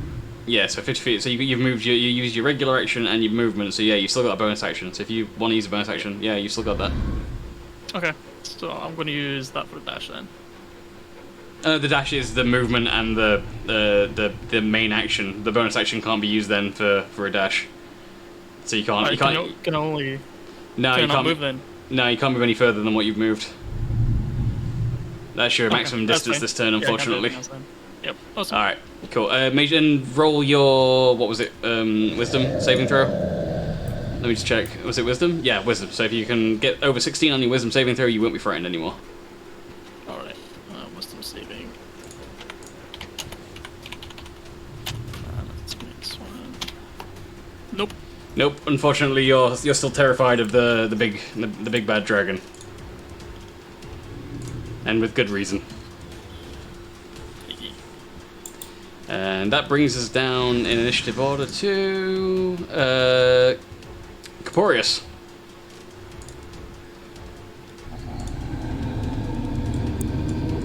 Your move. Otto moves after me, doesn't he? Yeah, Otto's the last one to move in the entire initiative order. Can I move and do an action, but also shout at him if it's short? Yeah, like shouting and stuff counts as like your interaction. Okay. So like, any talking any talking that the characters do on your turn, that is your interaction. I've never had to stop you from doing stuff because you only ever do like one thing for interaction naturally. Like if you tried to like interact with an object and also like shout at the same time, you wouldn't really by rules be able to do both. Yeah. Yeah, that's fair. Like I'm not gonna say much. Yeah, first of all, I'm gonna run, or I'm gonna walk, or yeah, run. 15, 20, no, 25 to the one before, and then 30 diagonally to behind the corner. Okay. Like so. Yep, that's doable. As I'm running past, I'm gonna shout, Otto, fireball! He's heard you. Yeah. Very good. And then I wanna peek out from the edge. If I attack him now, is he considered in combat? Is that considered flanking or not? No, because he's not actually properly engaged in combat with Sharid. He's just nearby. They're not actually in combat right now. Okay. I'm gonna attack him. All right. I'm gonna attempt to shoot a guiding bolt at him. Okay. I really fucking hope that it hits.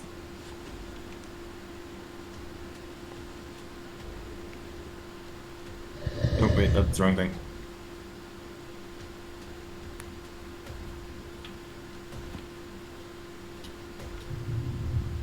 $23. 23 will hit. Okay. That's gonna have necrotic damage from my curse that I put on. Okay. I'm just looking for the thing here, guiding bolt.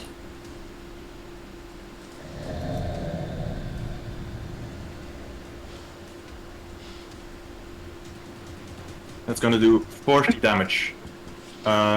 one of which is necrotic and the rest is radiant. Alright, so he takes 40 damage. And the next person to attack him, should someone feel like it, gets advantage. Awesome. And does that end your turn? Thinking. Did I have anything? That's interaction, walking, action. I don't think I have a bonus action left that I can. Yeah, that ends my turn. I go back to hiding. All as much as it right. can be considered hiding. And that brings us to Sharid. I'm gonna eat a buff berry. All right. And yeet that gem as far as possible in this direction. Oh. Oh, I didn't see. Oh. Do a. Give me a strength check.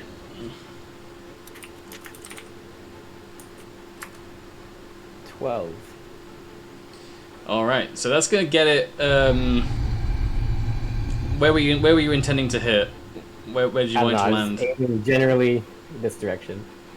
All right, so that's a 70-foot throw, and you got a 12. I would say that. Let me use something to track it. We'll use another Sharid. I'd say you managed to get the gem about here with a good yeet like that. Okay. And that's interaction, right? Yeah. Okay. I'll let that be your then I'm gonna interaction. use my Okay, and then I'm gonna use my action to dash and get all the way out. All right, and that brings us down then to Otter, who, despite hearing Caporius, doesn't really have the time to cast another fireball, and he instead legs it for the exit as well, and he makes it out. You little bitch. It's a fucking dragon! I don't care! What a coward. And that brings us back up He to... used to be in the original Sneven.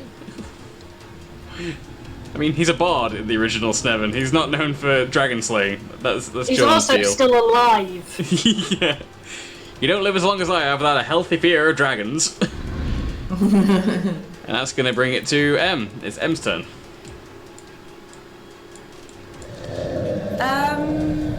I'm just gonna chill here. I'm still hiding, I guess. Yep, you are hidden. You are stealthed. I'm gonna just chill here. He knows I'm here, but he doesn't know where I am, right? Correct. Although he did chilling. just watch Sharid yeet himself out of the exit, so he's not sure what he's going to do next, but there's still stuff to happen. Are you happy ending your turn there? Alright, in that case... just having a quick chat with Cap and be like, yo, so, Warlock, haha. Alright, This is Soldier. not like Bahamut. It is Soldier's turn. Really quietly. I'm a rogue, I can sneak. Hoping he's still distracted by the yeeting of the gem, I'm gonna dash. Okay, go for it. Damn it, we've got 16 squares. So 1, 2, 3. 1, 2, 3, 4, 5, 6, 7, 8, 9, 10, 11, 12. I'm gonna... There. Alright. Anything else you're doing on your turn? Look. No. Okay. So as Sharid zips out of this lair as quickly as Birdman possible, the ancient white dragon again slams its claws against the ground and the treasure, and you feel the ground shake and rumble around each of you, and more chunks of ice begin to fall from the ceiling. And they begin to land all over the lair, smashing and exploding into debris and rubble and rocks, and shards of ice go flying. And Caporius, you dodge it again. You're really good at dodging falling rocks. Good stuff. Solgra, you what's your AC? 15. Ooh, you are unfortunately hit for 10 piercing damage, which is 5 piercing damage. Thanks to your rage. And Fanibos, good God, you're living up to your backflipping acrobatic reputation, as you easily, despite being terrified, just triple flip your way out of being hit by any falling debris. You're completely fine. And with that, our ancient dragon here, does he get a recharge? No, he does not get a recharge on his flame, on his cold breath. He's gonna, first of all, get up and fly directly to the gem to reacquire it so that it doesn't get lost in the snow. And he unfortunately is out of reach of everyone right now. But he's kind of looking in the general, vague direction of the entire party at this point. And he's angry. And he does not forget. And that brings us to Gershaw's outside. He's gone. Fanibos, it's you to move. Right, and do the big old dash. So, just trying to think. East route.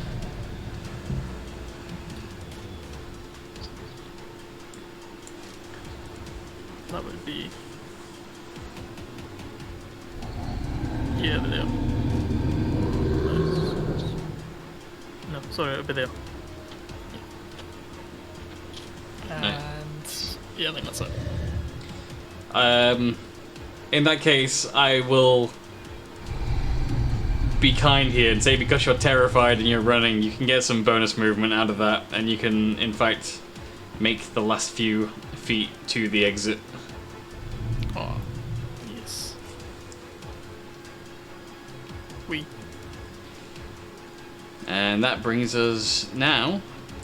Who is remaining in the order? Caporius.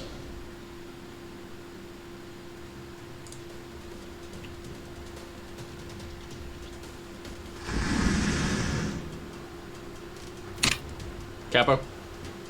I know, I'm thinking. Oh my god.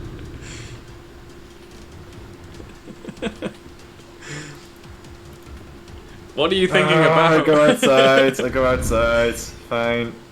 Go outside. Okay, you've managed to escape, and that brings us to... Who remains? Shreed's gone, Otto's gone, we're back up to M.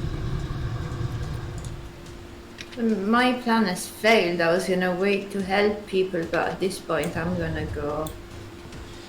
So you turn and Waving run, K, joining bye. the rest of them. And Solgra. I'm gonna dash, but not before shouting, "Fuck you, you dick!" As you dash, yelling that.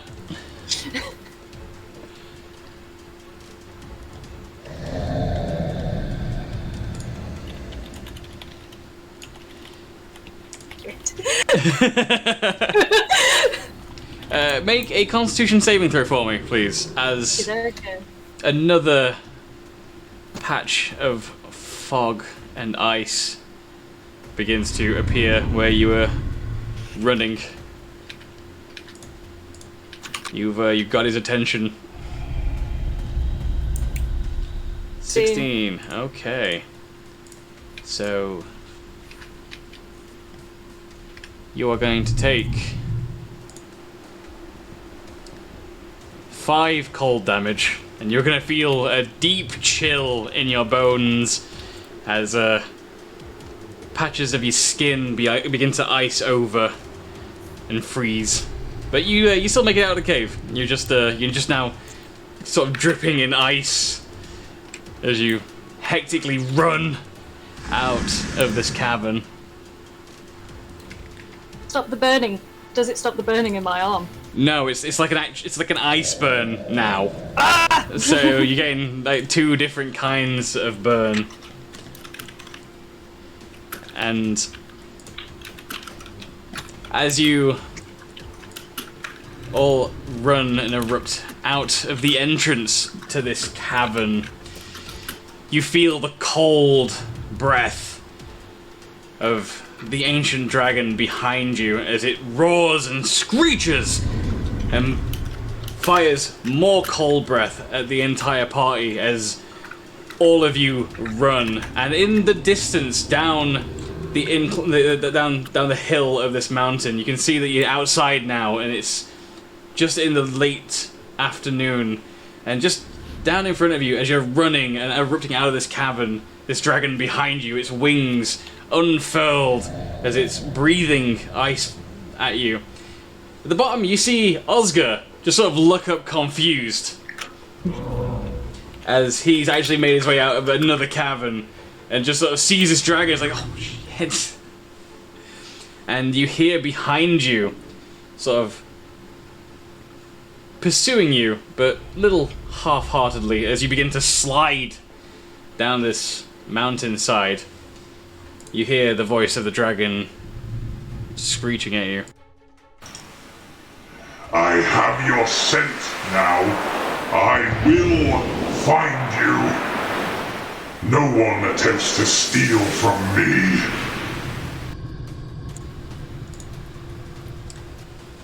And on that note, we are gonna end this week's session.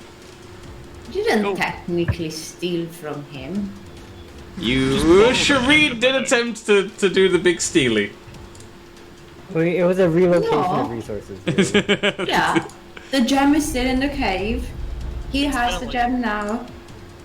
Kind of like money laundering, but you know. Actually, before we do end this week's session, just as a separate thing here, I'll take away from the scary music now. Can I have each and every one of you roll a history check? I think that's probably the best one. Yeah. Oh no. I don't think it's I rolled the 3. 15. 13. 15. I think Soldier got the 16. highest. 15. Yeah, Solgra got that 16.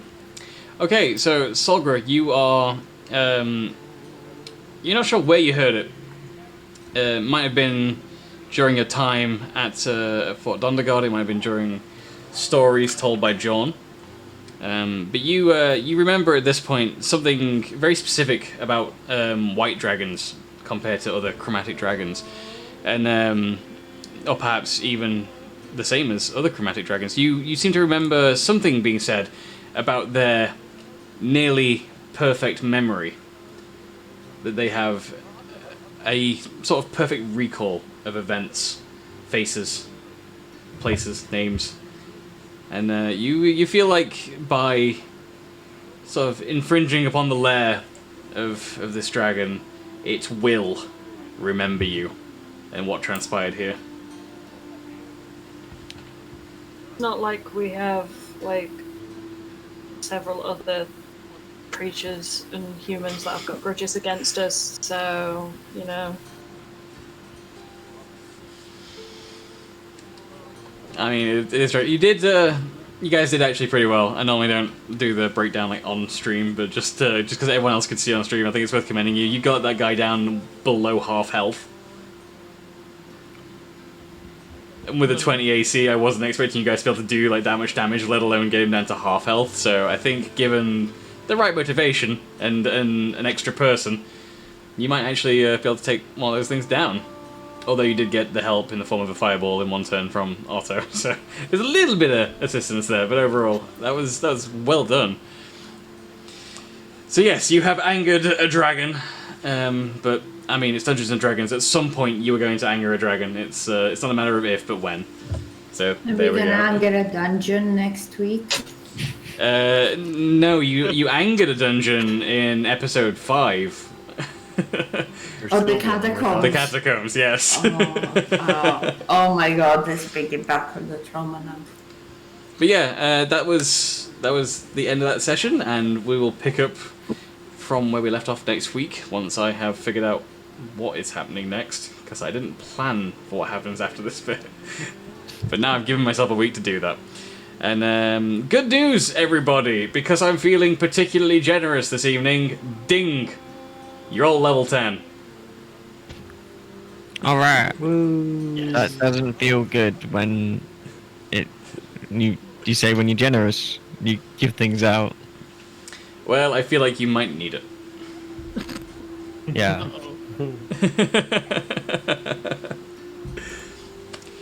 But yeah, there we go. That's going to do it for this week's session. I would normally do the whole outro thing showing people's faces and their characters and stuff, but we're down a player, and I didn't do a 6-player version of the outro screens. So we'll just do it from here. Why is Charles's camera messed up on every view? I've had to change this multiple times now. You and your lean. There we go. Now we have your face and not just your mullet. So speaking of joining us, playing the human monk Gershaw is guitarist CR. Big wave. I believe it's like the 1 week that it's not your birthday, isn't it? Yeah, no birthday this week. So birthday next week. Back to the usual. Of course. So not happy birthday this week, Charles. And working in a weird order because I don't have anything loaded up, there is a violin solo playing M, the Eladrin Rogue, who is also not celebrating a birthday. I believe no, not yet. No. One day. Sorry. Maybe. Sorry to disappoint. And looking something like some sort of pigeon or dove, and definitely not a man, is Cactus Room playing Sharid, the Aarakocran druid. You think you're a druid? You act a lot more like a I'm a druid, necromancer. I am as necromancer as possible as a druid. That is very true. And of course, as always, we are joined by Shlee Fiddy playing the I would just say half-orc barbarian, but really playing the only member of the Sneven with an ounce of common sense. So well done for that. Hopefully, in the coming weeks, everyone else will develop some of that common sense as well. Unfortunately, it does not apply in real life. No. It's overrated anyway. And of course, we are joined every week by expert acrobat Russell the Dude playing Fanny Boss, the unusually acrobatic dwarven fighter. Hold on, I'm with that backflip. You just see this amazing display. I'm excited for this. Oh no. We're all waiting with bated breath. Yeah, Matt. I'm snapping in his dice commands. Oh, what's acrobatics? Where's my character sheet? Loading.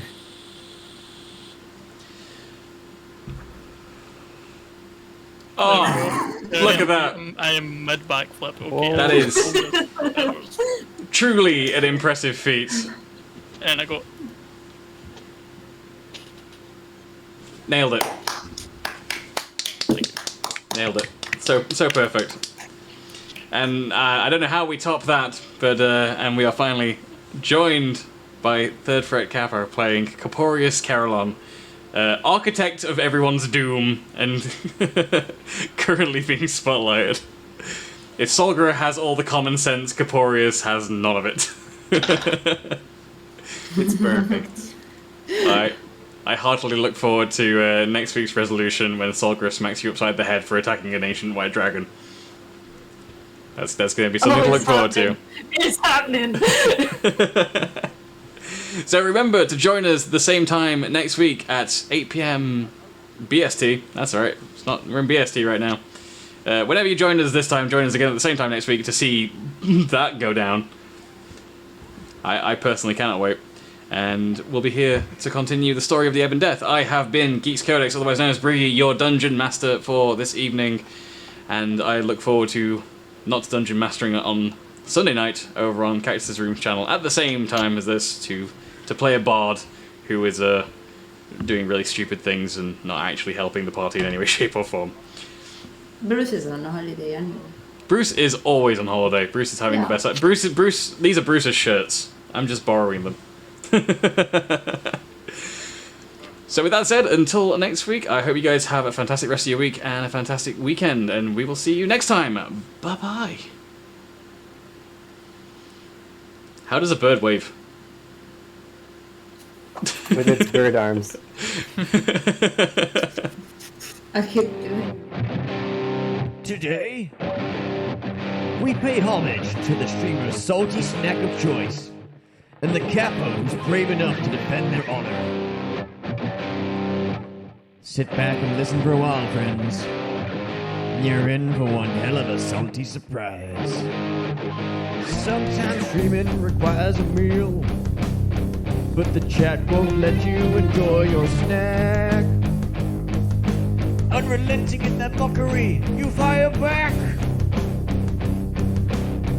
with words of wisdom and attack. Shut up! Let me munch my nuts. Shut up! Let me munch my nuts. Shut up! Let me munch my nuts. Yeah! Sodium's getting high, and vitamin B12. You're getting nourishment from the nuts variety that you delve. You may think of dirty jokes, all your 69 intros. But Capo continues lunch, he continues to munch. You didn't turn your back on them, although they're making your mouth dry. You'll never go hungry again until your death counts 60 high.